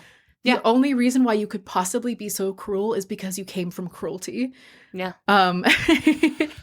Also, she's so fucking right. Their religion dictates that if she doesn't have funeral rites, she doesn't get to go to the afterlife. Yeah. He basically like not only like abandoned her and betrayed her here in life, but she will wander the fucking shores of the underworld for eternity because people didn't do her last rites. She's like, oh my God, at least if I had died in my home, I would have had a chance in the underworld. Yes. Oh, go fuck yourself, dude. Also, doesn't it make so much more sense that Jason brings up Theseus so hard in order to convince Medea in that story? Fucked up, dude. He's just as bad. Fucked up. He's like, hey, Ariadne did this cool thing and everything worked out great for her. He straight up lied to her. Oh my God. Yeah. These men getting what they want by lying to teenagers. Yep. And then she goes into this is honestly like the stages of grief that she goes through in this poem of like the moments when she sees him leaving. All-powerful Jupiter, if only the Athenian ships had not touched the Cretan shores for the first time, nor the treacherous sailor bearing dreadful tributes, for the wild bull had unbound the rope in Crete, nor would that this evil man hiding cruel plans in sweet form had rested in our seats as a guest. So she's like, I wish that this bull had never come to Earth. I wish that this ship had never landed on Crete. I wish that this man had never come to me. I wish that I have never seen him and never met him, rather than be where I am now. I will say, Ariadne, I think a lot of people were wishing the bull had never come to Earth long before you got broken up with. For sure. You little princess. But still, I get it. Yeah. For where should I bring myself back? With what hope do I, ruined, rely? Should I seek the Cretan mountains, but with a wide whirlpool of the sea, the savage surface separating divides? Or should I hope for the help of the father, whom I left behind, having followed the young man, having been sprinkled with fraternal blood? Yep. Or should I console myself with the faithful love of the husband, who flees, bending the flexible oars in the sea? Besides, the lonely island is being inhabited by no house, nor an escape lies of open of the sea with waves girding, no method of flight, no hope. Everything is silent. All things are deserted. All things show death. Yeah. Yeah. God. Yeah, she's gonna die and she knows it. Yep. And then she goes on, and I won't go into it too much, but like that devastated me. It is. And then she starts praying to the gods, and she's like, I hope he's not happy. Yeah. I hope that she gives him the benefit of being like, I hope that he forgot me. And even if he forgot me, I hope that his forgetfulness destroys him. Yeah. And she calls forth to the gods, and she begs that his forgetfulness will be the thing that ruins his life. Yeah. And at the same time, he is sailing back to Athens under a black sail. Oh, fuck. Oh, fuck. He did forget. He forgets. So if you remember way back earlier, he promised Aegeus that he would come back flying a white sail if he was alive. Yeah. And he is so caught up in abandoning Ariadne that he forgets to change the sails. And he sails back to Athens under a black sail. Oh, shit. And his father, Aegeus, sees a black sail approaching on the horizon. And he knows that it is his son. And he knows from the sail that Theseus is dead. Yeah. And before the ship ever makes dock, Aegeus throws himself into the sea and dies. So Theseus returns, and his father is dead. Had just died. Because of him and because he's stupid. Yes. Because he's a fucking idiot. Aegeus honestly sounded like a pretty okay guy. He seemed fine. Yeah. He didn't deserve that, but his son sucked. Yeah. So that's what happens. Yeah. I also put in a quote from the Odyssey, Homer's The Odyssey. Sure. From Homer. From Homer, not from Jorge of Epic the Musical. The line that they have about Ariadne in the Odyssey. Yeah. Fucking boils my blood. Okay. Beautiful Ariadne, the daughter of cruel-hearted Minos, whom Theseus was bringing from Crete to Athens, but he had no joy of her. That is the only line about her. Ooh. Ooh, you're totally right. That's the most maddening line I've ever heard. Yeah. That's a really good way to put it, though. Mm-hmm. That's a good way to, like, throw that as dismissive as he is of their her. story as he is of her. That's exactly it. Mm-hmm. Like, I'm bored of you now. God. He throws himself into the... Aegeus throws himself into the sea, seeing the black sail approaching. Wish it was Theseus. And that sea from then on is known as the Aegean Sea. Oh, yeah. Oh, cool. Yeah. So the sea that's around Greece is called the Aegean Sea, and it's because of Aegeus throwing himself into the ocean because his son is a stupid ass. Yeah. Yeah, because his son is careless. Yes. So that's kind of the majority of the story. That's the end. The epilogue that I have. Mm-hmm. Ariadne is left on the island of Naxos. Yeah. And she is praying to the gods to be saved because she is going to die here. Yeah. And the god of wine, Dionysus, comes to the island, and he sees her, and he falls in love with her, and he takes her as his bride, and he takes her crown and throws it into the sky, where it becomes the constellation Corona Borealis, the northern crown. Yeah. And there's a lot of evidence to suggest that Dionysus genuinely loves Ariadne. He sees her in this moment of, like, true sorrow, where she's on the brink of madness, and he falls in love with her immediately. And it makes a lot of sense. The more you know about Dionysus as a god, he is intentionally separated from his family. He is denied any kind of like genuine connection, and any connection that he forms is used against him and then destroyed. So he has by Hera, specifically. By Hera. Yeah. Specifically, Hera has destroyed every connection he's ever had. And he watches this woman have all of her connections destroyed on the beach. Yeah. And he sees her and understands her and falls in love with her. And he's like, I am in a position to make this better for you. I can't help myself, but I can help you. But you know what? It also makes sense because Dionysus he grew up not knowing that he was a god. Like Hera sent him a madness, and so he wandered the earth.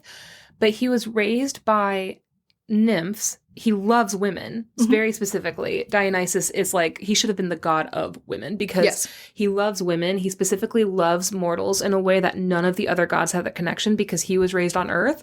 And when he had that madness, he was going around specifically talking to women and giving women a way out of their awful fucking abused lives. And he was like, listen, he didn't even know he was a god at that point. He was literally just like, I have wine. You want to dance about it a little bit, girl? Like, let's talk. He provided a safety for women that was unheard of before. And so it makes also a lot of sense that he would find this really angry victim, teenage girl on this island, and he would feel a connection to her or like some protectiveness. Oh, so in Ariadne by Jennifer Saint. This is the most romantic fucking story ever written. Again, it is pure literature. It is a fucking well-written story. I have to say that because I read so much smut, and this is not, and there's nothing smutty about this, but the way that Dionysus comes in, he comes in full of laughs. Everything immediately like brightens up.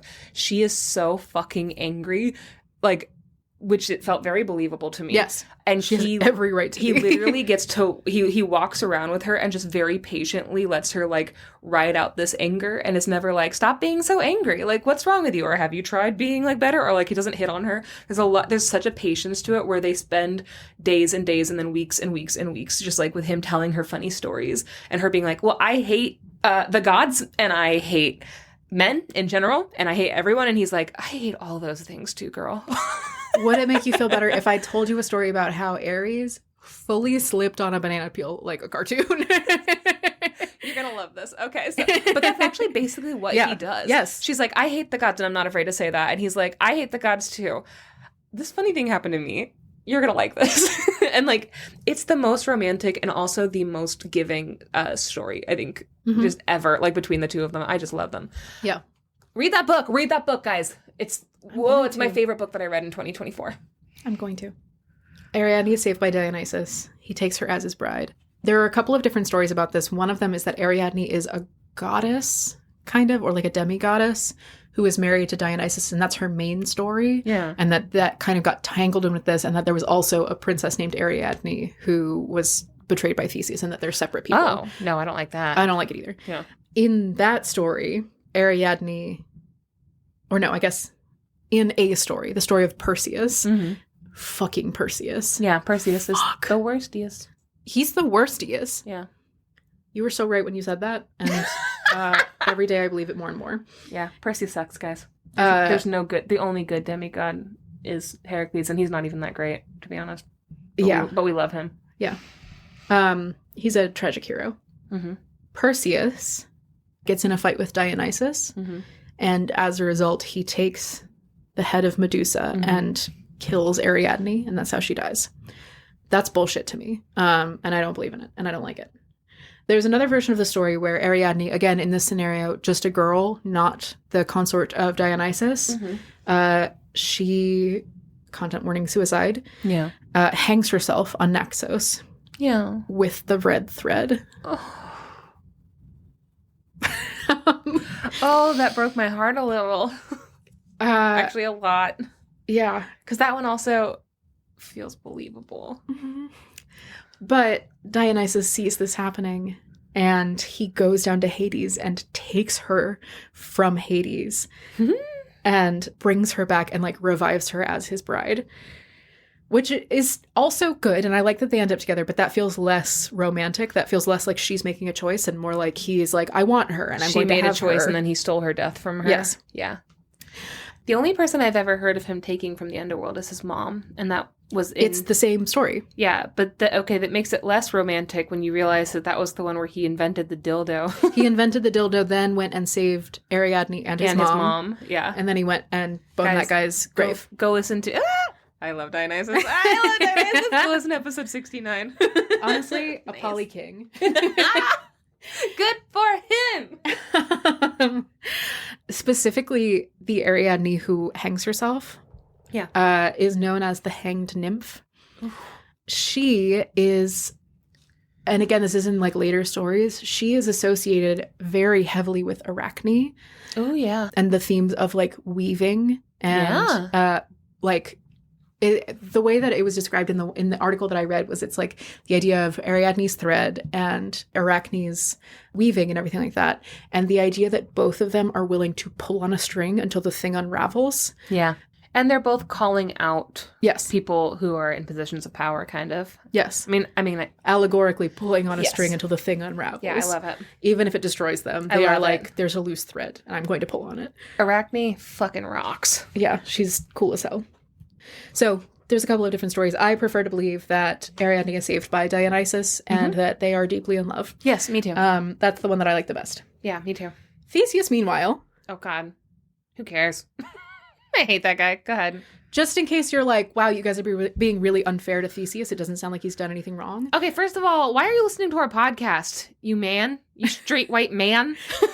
I will say, so far, he hasn't done anything wrong except leave Ariadne. I don't think.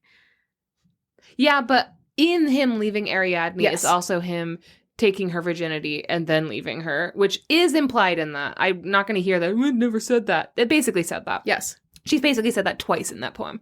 Mm-hmm. But also, him using her with no intention and lying to her with no intention of actually fulfilling his promise, which he didn't. The gods had no part of this. At least with fucking if you believe, Jason. Yeah, if you believe that the gods did have a part of this and were like, I know you love her, but you gotta go. Like, see, if you believe that, then he has done nothing wrong to this point. But the problem for me is that I've read so many of these like classic sources, right? Mm-hmm. They are not fucking shy about when the gods are meddling.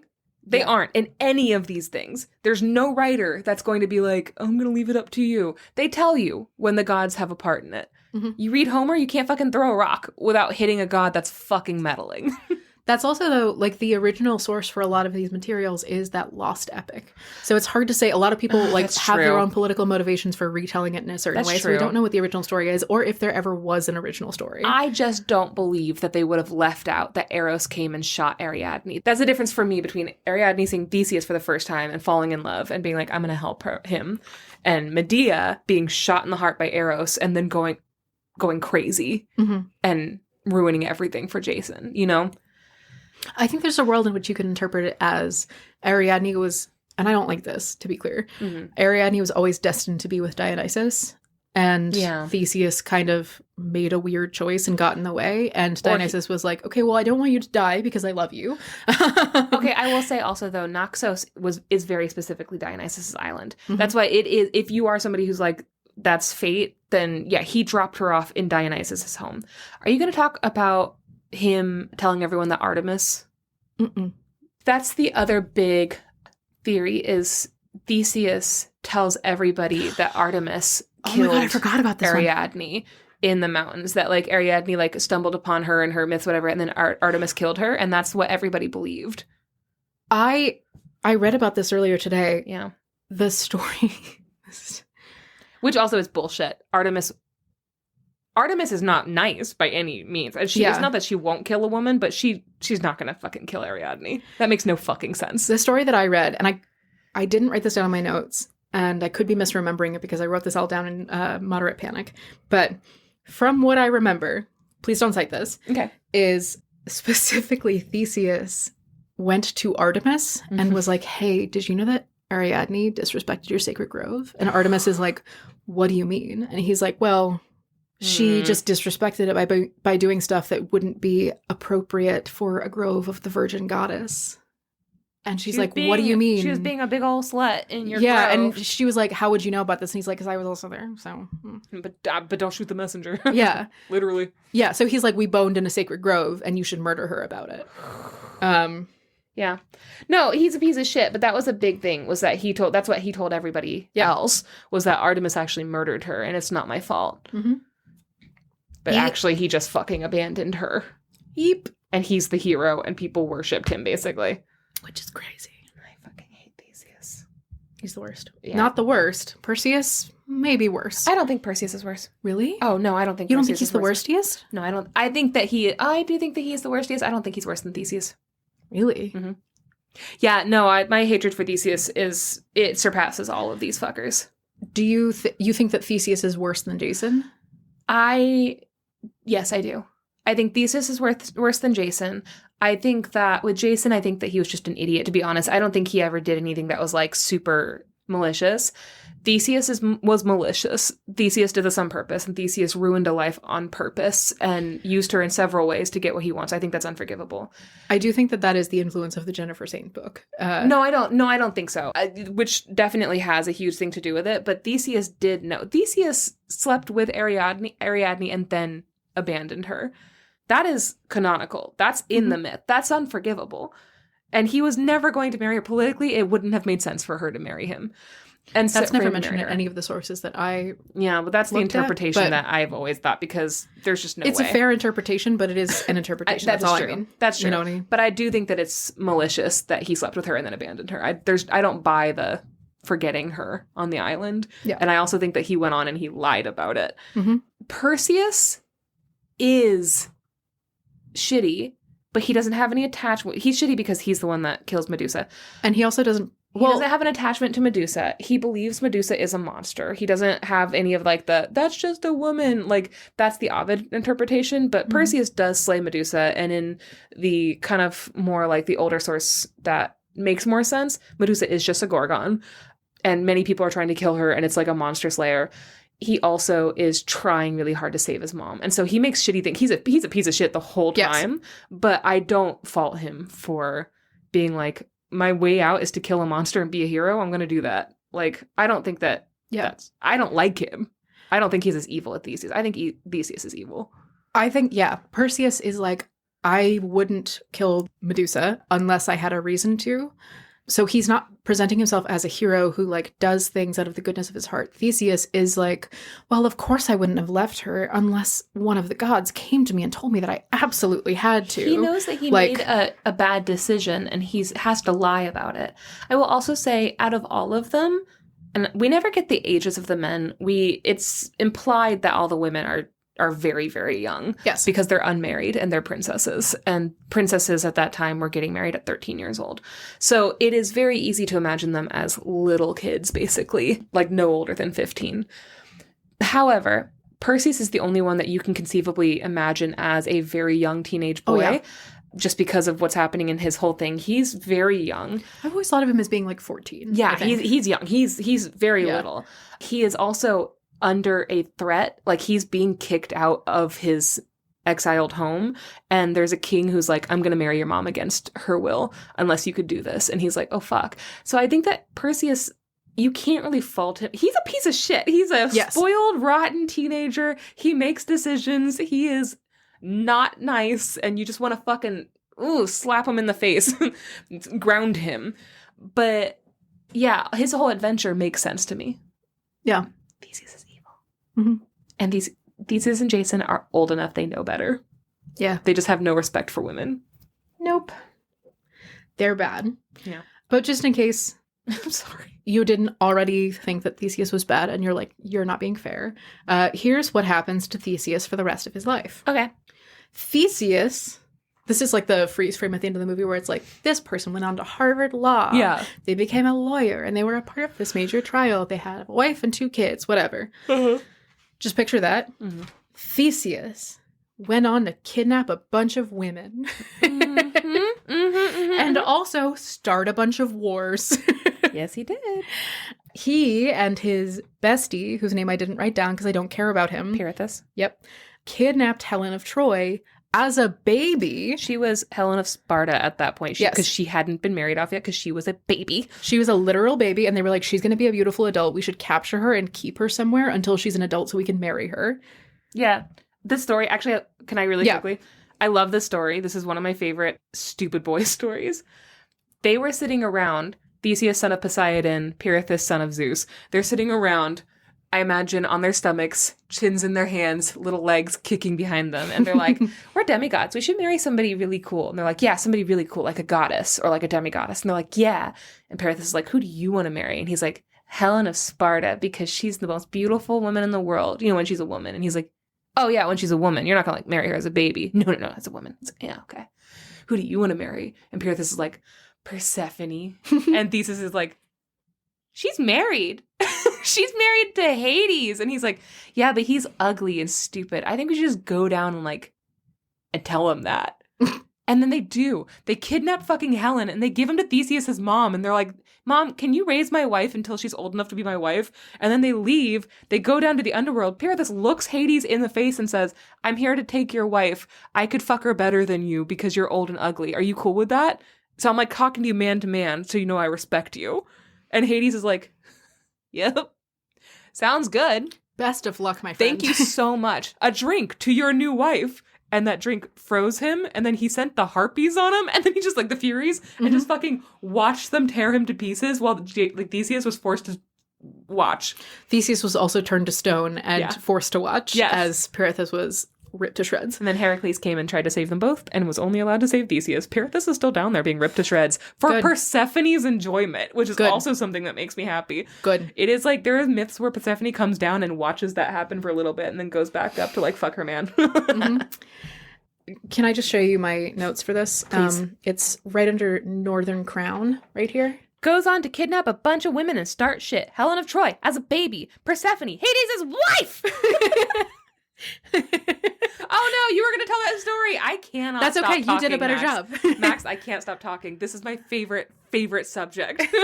And you're doing so good. The way that I had it written in my notes, just so you guys know that I'm not being weird. Janie, wife! Yeah, Janie did tell that better than I was going to. No. My notes are, Hades turns him into a rock and leaves him to the Furies. He's rescued by Heracles as the 12th task. Yeah.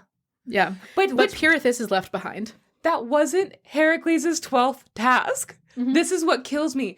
Heracles' task was to go down and take Cerberus for a walk. I forgot. He had to take his three-headed dog for walkies. He went down, he's like, hey, I'm here to ask, I'm sorry. That's my cousin. What'd he do? And he's like, oh, he was an idiot. And now he's my idiot for my entertainment. What did you need? And he's like, gotta take Cerberus for a walk.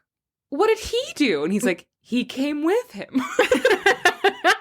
So he took Cerberus for walkies. He came back and was like, I'm sorry, I can't just leave him. And Hades literally said, yeah, if you can move him, you can take him. And he could move Theseus, but every time he tried to grab Pirithous, the Furies would bite him. And he had to leave him. Hilarious. That's fucking, oh my god. It's way more like brutal than that, of course. Like in the thing, it's like he has to like fight Cerberus, and he was like punching on his three heads in order to take him up to the upper world and take him for a walk. Take him for a walk. Hades literally said, okay. Here's the giant fucking industrial strength trash bags to pick up his shit. He poops as much as three heads needs to. Oof. I do think it's important also to note that I put Hades' wife, but I spelled it Hades'. Hades' wife. Hades' wife. Hades' wife. It's all capitals, the word wife. Yes. That's his wife, dude. I mean, what a fucking idiot. But that's also the hubris of these fucking demigods. God. He went to an original Olympian and said, I'm a son of Zeus. That makes me more powerful than you. Are you fucking kidding me? He also went to a goddess. Persephone is literally a goddess. Persephone is a fucking war goddess. She is a war goddess.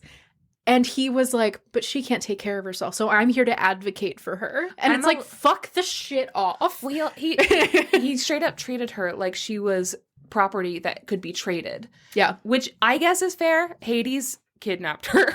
And she is traded back and forth quite literally twice a year. But still. I also think that, that we're going to ignore the Homer myth? I feel like she's powerful enough that she probably brokered that compromise and is fine with it versus like, you know, I know that there are myths that don't agree with that, but that is my personal interpretation. A line in, God, at this point now we're just riffing, okay? There's a line in Homer's Ode to Demeter, which is the entire story of the rape of Persephone happens through Demeter's eyes, right? A little bit you see the perspective of Persephone down in the underworld. There's a line where Hermes goes down to pick up Persephone after Demeter has successfully starved out the world and gotten Zeus to change his mind, which was epic and beautiful, and I love it. I love Demeter. I will hear no Demeter slander.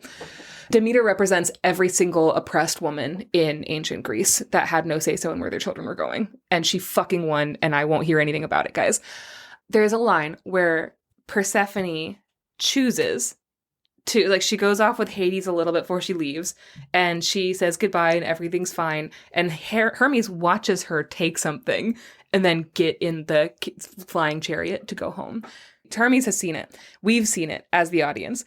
Demeter says, wait, what did you do? And there's a moment where Persephone stares there for a bit and then goes, he forced me to. He was so scary. He was yelling at me and shaking me, and he forced it down my throat, and I didn't know what I was doing. And as a reader, you're like, Persephone, what? We all just watched that. Hermes is sitting there like, what?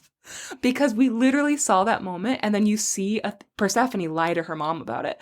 And it's always left up to her interpretation, like, wait, what is this? And historians have gone through that line, like, is it possible that Persephone had more agency in what was happening, and then she was afraid her mom would get mad, or that her mom did all of this, and then was going to be like, this was all for naught, my daughter actually left by choice? Like, and that is how I justify a lot of the Hades Persephone romances, which would be really fucked up to do if you didn't think that there was at least a chance that she fell in love later, you know? Yeah. Yeah. Yes.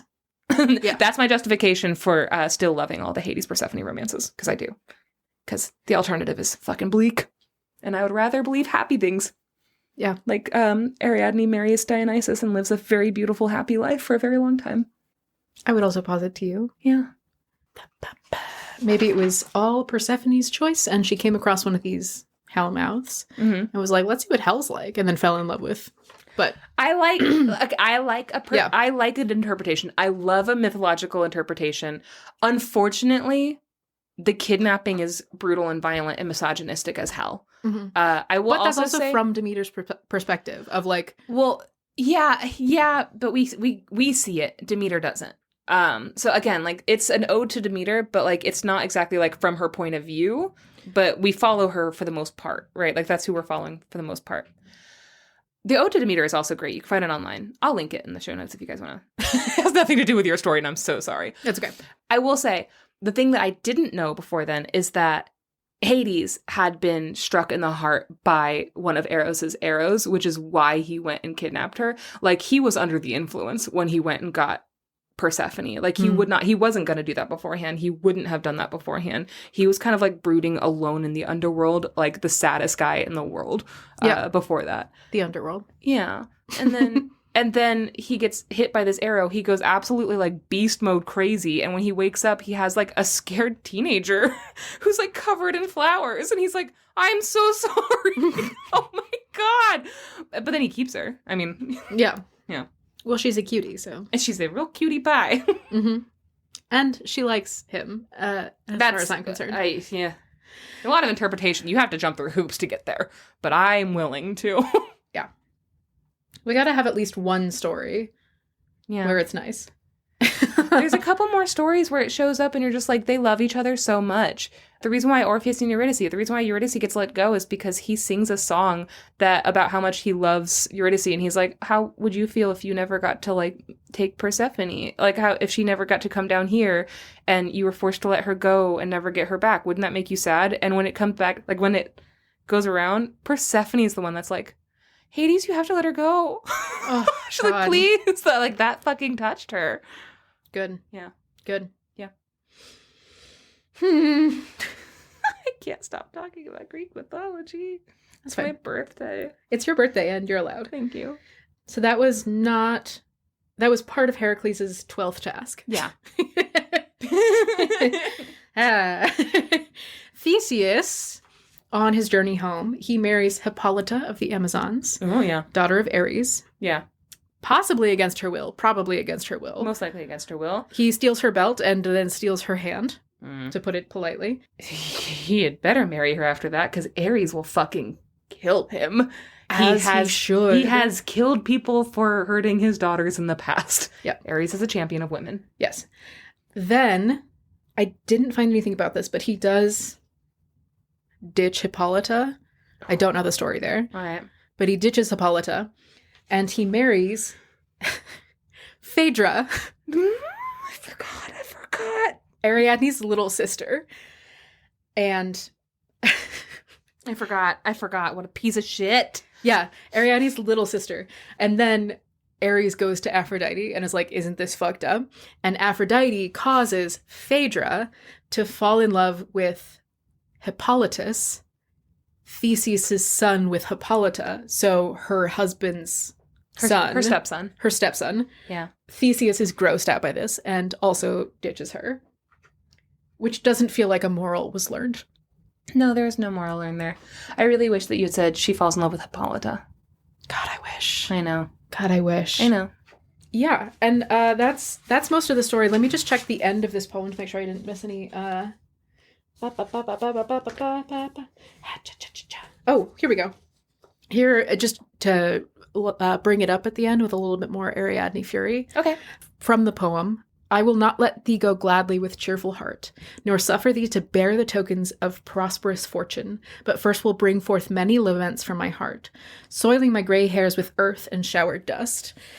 Thereafter I will hang dyed sails on thy roving mast, thast so the tale of my grief and the fire that burns in my heart may be marked by the canvas stained with Iberian azure. So it's like blue. Mm-hmm. But if she who dwells in holy Ionis, who vouchsafes to defend our race and the abodes of Erechtheus, shall grant thee to sprinkle thy right hand with the bull's blood, then be sure that these my commands live. These charges at first did Theseus preserve with constant mind, but then they left him, as clouds driven by the breath of the winds leave the lofty head of the snowy mountain. So she's like, he promised, and then he fucking forgot. And then the last lines of the poem, and she the while, gazing out tearfully at the receding ship, was revolving manifold cares in her wounded heart. In another part, the tapestry youthful Bacchus was wandering with the rout of satyrs and the Nisaborn Selene, seeking thee, Ariadne, and fired with thy love.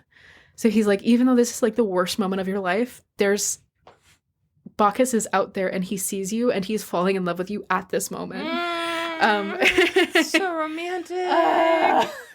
Girl, you're so much better off with Dionysus. Genuinely, Dionysus is the hottest of the gods, and I will never, ever, ever, ever not believe that. Dionysus is my second favorite of the gods. I know that your favorite is Ares. My favorite is Ares. Dionysus is second. I think Dionysus is the hottest. I do think that those are, if you are a woman, those are the two gods that you are safest with. Mm-hmm. And I truly believe that. Mm-hmm. I also think those are the gods that you are safe with. Not just safest, but safe at all. Yeah. Yeah. Maybe Hermes? Not really, though. Hermes is a scamp. Here's the thing. Hermes isn't above doing naughty things. You can never be sure if he's gonna, like, betray you for fun. Yeah. You know? Hermes is... he's kind of a gay bitch. Hermes shows up in Circe and they sleep together a couple times in Circe by Madeline Miller. It's actually kind of cute. Like, I love them. But at one point... That doesn't jibe with my interpretation of Hades or Hermes as a gay bitch. They were all very they're all super pansexual, right? Like, that's the best. Hey. Dionysus. They're all super pansexual, but Hermes sleeps with Circe for a little while, and then she's talking about how, like, yeah, it's something fun to do, and he's like, something fun to do. Like, he doesn't have a lot of, like, there's no, like, emotion. Like, he's curious about everything, which is why he keeps coming back, but he's also like, what's up with you? You're just exiled here? That's so dramatic. Tell me everything. Tell me everything. Let's have sex. And at one point, he, like, is looking at her, and he's like, do you think you'll have my baby? And she does that. And she laughs. She's like, no, I'm a witch. I've taken a lot of precautions to make sure I never have your baby. She's like, look at me. It's not happening. Good. But it's like one of the funniest things. He's like, interesting. You know, our whole thing is that we have babies everywhere. Like, do you ever think you'll have my baby? And she's like, I've invented birth control. Specifically for this. For you. You're the reason why I did that. Like, that's what she basically tells him. It's so funny. Did you know? And they're friends. He keeps coming back. He's like, okay. Did you know that there was an herb in ancient Greece that was 100% effective as a birth control method? Yes. And they consumed it to extinction? Yeah. And we don't have it anymore. Thanks a lot. Honestly, though, good for them. Can't even be mad about it. I'm a little mad about it. I'm a little mad about it, but I'm more not mad about it than I am mad about it. Max, you did so good. Thanks. Max, you did so good. I'm sorry for how often I interrupted. No, I'm gonna that was good. I was of... hoping you would interrupt because honestly, that story, the story itself, if you don't go into the poem, if you don't go into all of these other things, it's a weak-ass story. No, it's not. That story is fascinating. I disagree with you 100%. That story is one of my favorites. It has so many twists and turns. Labyrinth. It has so many twists and turns. I love all the characters. I love the little like peek-ins that you get to other huge characters in Greek mythology. They all show up in this particular tale. Yes. I love to hate Theseus. Theseus is the most hateable character, but he's a villain that you know. He is a recognizable villain of today. Yeah. I think the way that you can interpret Theseus's arc as a character is that he starts off with delusions of grandeur. Yes. Yeah. And then he gets everything that he's ever wanted and never has to face any consequences. Yes. And so Theseus, as an adult, he's later a king and everything like that. All of his actions are indicative of the fact that he's never been denied anything. He's never failed in anything, and he has never had to be taught a lesson. Because even when Aegeus kills himself, Theseus doesn't have a bond with Aegeus. And also Theseus becomes king. He gets it's like, what he that's wants sad, after that. But it's sad for Aegeus. It's not sad for Theseus, who is opportunistic to a fault. Yes. And he also is into appearances, and he gets to immediately just be a king. Yeah. Yeah, no, nothing bad ever happens to him. He is the epitome of, like, the frat boys who are, like, we can't go to prison because his great swimming career. Yeah. Like, you know, like, he's just the worst of the worst, and he's universal in how this is a character that we see again and again and again. And Ariadne is also universal in all of her reactions to what's happening to her and how easily she's manipulated as a little girl with a crush. Yeah. And also, sadly, it's also kind of universal in watching him get to marry her little sister later. Jesus Christ. Oh, God. Everybody go read Ariadne by Jennifer Saint. It's so fucking phenomenal. So well researched and beautifully handled. It combines a lot of the old myths. I do want to reiterate, I haven't read that book. Mm-hmm. So everything that you guys got from me is uninformed by Ariadne by Jennifer Saint. And it's informed by your sources, which is great. She also informs hers by her sources. There's nothing that she's making up in it, but there's so many different sources that it's fascinating to see who comes from which angle. You know? What I mean to say, though, is that I'm so excited that now that I've told this story, I get to read Ariadne by Jennifer Saint because I would like this story to be better. Max, it's so good. And it's so much about Dionysus's stories. It's so much about Dionysus's stories as you're hearing it from him telling Ariadne during her angry phase. It's so good. It's so good. I'm gonna cry. I love him so much. I cried several times, not even because it's sad. I cried several times just because I was like, this is such a good way for somebody to support somebody who's gone through a extreme assault and victimization. Like, it was, oh my God, Dionysus. It made me love Dionysus way more. I have loved him from perhaps the beginning, and I was right. Yeah. He's the best boy. He's had a terrible and tragic life. He deserves everything in the world. And also, I think if the entire pantheon were to go extinct, Dionysus is the only person that I would believe in as like someone who could actually pursue the interests of both gods and humans. Well, because he's the only one that has this extreme connection to humanity. Not because he's the only one that has an option, though. Lots of them have like connections to humans and they choose to ignore them. Yeah, but not in the same way. Dionysus was born and raised amongst humans. Dionysus, he also is the only one that has a mortal mother that was also a full Olympian because he was transferred to Zeus's thigh. Mm-hmm. So like he has a connection to humanity that none of the others have. It's fascinating. Yeah. It's like, wait a minute, how is this working? God, Dionysus.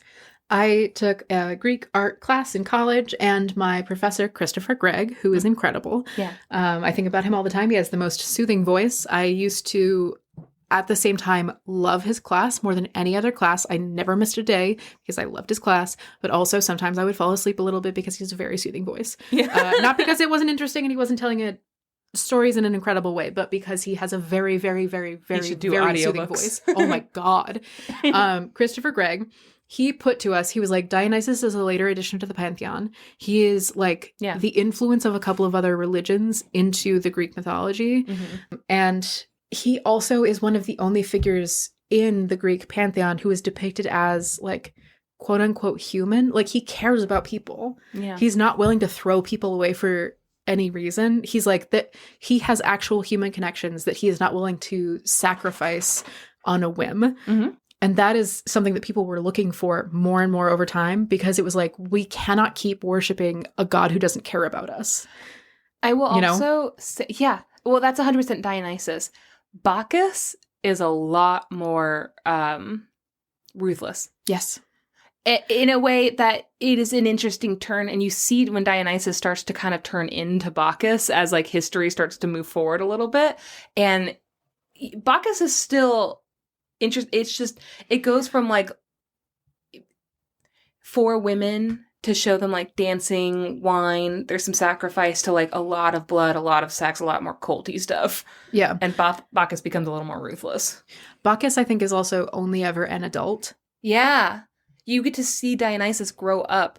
He's considered like a youthful god the entire time. Like the entire time, he's the god of youthful abandon. Yeah, he looks like a teenager. Yes. Yeah. He's got like curly hair and like a dewy face and everything. Beautiful. Like that. Yeah, he's a beautiful boy.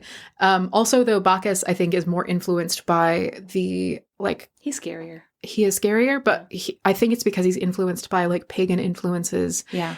And like the god Pan and stuff like that, like the Green Man, the Man of the Woods, everything like that. Like I think that that's more of that influence of like, this is a god of wildness that comes in with Bacchus. Yeah. Whereas Dionysus is like, he is a god of wine and he has more station than he necessarily earns. Yeah. I think he is in a better position than what his domain, like a god of wine shouldn't have that much power, but because he's the son of Zeus, and because he is in the position that he is, and he's connected to people, he gets more powerful than he gets more power than he necessarily would have. There are certain things about Greek mythology. Greek mythology was passed down orally, right? Like we have all of the writings and stuff like that are written by men, and so we're getting that worldview, but it was being passed down, and you will never convince me otherwise, by women to their children. Yes. And so there's a lot of myths where I'm like, this is a myth created by women. This is a myth specifically created by oppressed women in a society that was hostile towards them. And I feel that way about Demeter. You can clearly see that in Demeter. You can clearly see that in Hera. And you can clearly see it in a lot of the female goddesses, but you can see that in Dionysus. Yes. Dionysus was created by a woman. And you also, I think, see that in a lot of Ares' stories that make me love him. Not all the war stories, but a lot of the stories of him interacting with women are extremely, I'm like, oh, women wrote this. Or women came up with this story. They told their children this. They passed this down. Mm-hmm. Yeah. It makes me emotional when I read some of those things where I'm like, yep, you could see what was happening to women at this time and the response to it in the myths that were created. There's a Tumblr post where someone's like, this is one of the iconic quotes of all time, and somehow it's from a Tumblr post. Someone says, Reddit, how do I make my firstborn son stop playing with the fans, the ornaments, and the makeup when he's supposed to be a warlord? Where it's like they would put babies in front of like a series of objects, and the baby would choose something, and that would like be like, oh, that's what your baby's going to be like for the rest of their life, which is fucked. Yeah. I fear I shall raise a poet. And then someone responded and said, this idiot doesn't know that if they separate the warriors from scholars, they will have thinking done by cowards and fighting done by fools. And it's like, how is that from Tumblr? And that's, I think that's also a very like feminine influence. Like Ares, a god of war, like if he doesn't love anything, then what is the point of him? Yeah. Yeah. Oh, I love Aries so much. Yeah. Anyways. Max, fantastic. That's everything I wanted and more. Really? Yeah. Okay. Yeah, I was really nervous. That about was the best birthday present ever. I'm going to have a hell of a time editing this fucking story. My plan is to get it down to 2.5 hours. Honestly, getting rid of 15 minutes would be Yeah. ideal. If you're listening to this and it's much shorter than 2 hours and 45 minutes, that's because I got rid of a lot of my long interrupting. No. You always say that. They're better when I do, I promise. No. I will go strategically. But also, I mean, genuinely, like, I know a lot of stuff about Greek mythology, but you know more than me about Greek mythology. I think that you have a better idea of the context than I do. And so I always love and appreciate your input as far as these stories, because I think that you really do have a better sense of, like, how these stories fit together and how they influence each other. And so your larger view, like, eagle eye on, not eagle eye, but, like, bird's eye view. Bird's eye. I appreciate with a story like this is the reason why it's dangerous for us to do a topic like this, because I can branch out for hours into unrelated stories. It's okay if you're like casually talking like me and you, but if people came for Theseus and Ariadne and I have if people came for Theseus and Ariadne minutes, and they didn't have any context for the story, then it wouldn't make any I'll fucking keep sense. all the context, but there's a lot of stuff that that I can't help but doing it. We're gonna see. No. No. You always say this. I promise. It'll be good. Okay. Max, fantastic job. Janie, thank you so much. Happy birthday. Thank you. Guys, we love you so much. If you enjoyed this, please contact us. Social media, it's all Sort of the Story. Email, sortofthestory@gmail.com. Website, sortofthestory.com. Join us on Discord by joining us on Patreon at the $3 tier or the $7 tier, which the $7 tier, in addition to access to the Discord, also gives you access to a full-length bonus episode every single goddamn month. May will be 27? Ooh. 27 bonus episodes. Apple sodas. Ooh, sounds good. I'm thirsty. Oh, wait a minute. Anyway, so join us on all these things. We just love hanging out with you so much. We think you guys are fascinating, brilliant, and funny, and not evil like Theseus. What are your thoughts on this? Genuinely, what are your thoughts on this? And do you think if I reread Ariadne and Max reads it, do you guys want to read it with us? I think they do. I think you do, and I think you should. Yeah. Everybody should read it. It's so good. Yeah. Oh my God. Okay. We'll see you in 2 weeks. That will be... Wait. We'll see you on May 8th with our next 2 stories. We love you. Goodbye, guys. Bye. I just pulled up my phone because I suddenly had a memory that at some point last week, I had a dream and I woke up and I wrote it down. And a couple times this week, I was like, oh, I never told anybody about that dream, but I have no idea what it was. So I just read it for the first time. Mm-hmm. So. Damn. This is Monday. Last Monday. Mm-hmm. You go ahead and read it. Sure. Dream. Student who witnessed 3 incidents of throwing up / bleeding / etc. asked what her favorite time was and answered, when I saw a huge puddle of pee in the copier and asked you where that student was, and you answered, unfortunately, they have passed. Unfortunately, they have pissed. That is unfortunate. I remember... Here's the thing. I don't remember the dream, but I do remember waking up and typing that and like doing a quick once over and thinking, I fucking nailed that. No misspelled words, no little squiggly lines. And then I went to sleep thinking, well, that's gonna translate well when I remember it later. Mm-hmm. And I don't know what it means. I saw a huge puddle of pee in the copy. It sounds like... Unfortunately, they've passed. It sounds like you're... Not to interpret your dreams for you or anything. Please tell me. Interpret it literally and then tell me what you think it means for my future. Sure. Okay. I think that the person is you because you see a lot of children's bodily functions in inappropriate scenarios. More than you'd want. Yeah, certainly. Janie constantly receives teeth and boogers. Yes. She has to clean up or be around so much pee and poop and puke. Yeah, I'm constantly around pee and poop and puke. It's hard to say. So I think that's you, the person in this scenario. Mm-hmm. I don't think that's a huge leap to say that. I think that the funny thing about that... There's only one. The one funny thing about that, probably, is that I think it's the shock value of that terrible child who peed in the copier, and you're like, oh, what happened? Did they get in trouble? And it's like, yeah, they died. Yeah, unfortunately, they're no longer with us. Okay. I think that's the funny thing about that. It is pretty funny. Also, today I put up some paintings from the Medea story that I forgot to show you. But I want to show you one. So this is a painting called Jason and Medea Stealing the Golden Fleece. It's by Henry Fuseli in 1806. Ooh, Mr. Spaghetti. That's not even a little bit what I said. Fusilli is a kind of pasta. Fuseli. Fuseli, maybe? Maybe Fuseli. Fusilli is a type of pasta. Mr. Spaghetti. So Mr. Spaghetti, he made this painting, and it's called Jason and Medea Stealing the Fleece. And I just want you to... This is really good. It's so good. This is a really good painting. This is really, really good. So in the foreground is Medea, and she's got like pale white skin and like curly blonde hair that's cascading over her shoulders. She's wearing a white shift dress that is like flowing all around, and she's got her arm raised. So one of the sleeves is all ghost-like almost. Yes. Yeah, she looks like she kind of looks like, honestly, like a unicorn. Yeah, like ethereal, like mystic. Yeah. Yeah, and she has one arm raised over her head, and she's holding like a silver sword in her left hand, and in her right hand she has a horn that is pouring like a liquid that looks kind of like wine over this dark serpent that twists through like the center of the painting.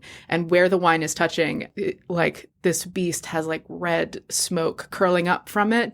So she's got one hand pouring this onto the beast, the other hand she's holding a silver sword and her face, over her head. It's just like determination. Yeah, and she like looks so fucking fierce, like she's slaying a monster. In the foreground. And in the background, in the slightest possible detail, this painter agrees with us. Yes, is Jason, who is in a very ungainly way, like scrambling over the back of the serpent to grab the golden fleece from on top of a branch. The thesis of this painting is that Medea is the hero and Jason is kind of just a thief. It is also, so when I first saw this, I did not see the golden fleece. So it looks like he's just like you know, like when somebody, like a cartoon character gets scared and then jumps up a tree. Yes, that's exactly what it looks like. He's fucking cowering. His knees are up near his chest. Yeah, he's part of the background basically. Oh, it's so good. I love that painting. I fucking love this painting. Like, it's so good. He's also so in shadow. She stands out so much. She's like the moon. Yeah. God, this fucking Henry Spaghetti. He knew what it was about. It's so good. I know that we're doing a test, but also just, you don't have to describe these, but just so you can see them. Mm-hmm. I love that one. I know. That is the most, like, when was that sculpture made? I can tell. Not to ask you. Did you think I don't have that? This is by William Wetmore Story. It's 1865. Okay. Even for 1865, that is a depiction of a woman in mythology, and she looks strategic. She looks like she's intelligent. She's having real thoughts and real, like, there's processes happening in her brain. Yeah. Yeah. She is contemplating, like, honestly, on the level in, like, statuary of, like, the thinker. Yes. That's exactly what you think of. Yeah. Yes. She clearly is, like, deep in, like, serious analytical thought. Mm-hmm. And she's kind of absentmindedly holding a dagger in her right hand. Yeah. She's doing that. I think this is legitimately Medea in her choice of, like, do I choose my love for my children or do I choose my hatred for my husband? Mm-hmm. And the last one, Medea on Her Golden Chariot by German Hernandez Amores. I actually saw this one today. I know. I know, these little limp children bodies. Yeah. She's on a golden chariot driven by snakes up in the clouds, and she's looking down at the earth, and like sort of just tossed over her lap are these 2 little baby bodies. And she looks mournful. She also, her face looks a lot like the Medusa faces. Yes. Right? Yeah, she's like peering out from underneath like dark eyebrows. Low brow and the really low hairline and stuff like that. Yeah. She looks a little bit like a Gorgon in this, and I don't think that's an accident. No. It's so good. She also looks furious. She looks deep. She's got a lot especially of from emotions. far away. Yeah. From far away, she looks like she is like mourning the loss of her children, but the closer you get, like when you look at her eyes, she looks fucking furious. Yeah. Because Medea blamed Jason for the death of their children as much as she blamed herself. I don't think she ever blamed herself that much. I think she 100% was like, this is a consequence of your actions. Yes. Which is problematic, Medea. It's not good. Mm-hmm. But I get it, girl. Yeah. Okay, anyway. I want a printout of Medea slaying a dragon while Jason hides in the tree. I'm going to make a carving of that. I'm going to get rid of the golden fleece. Just have him holding onto a tree. Perfect.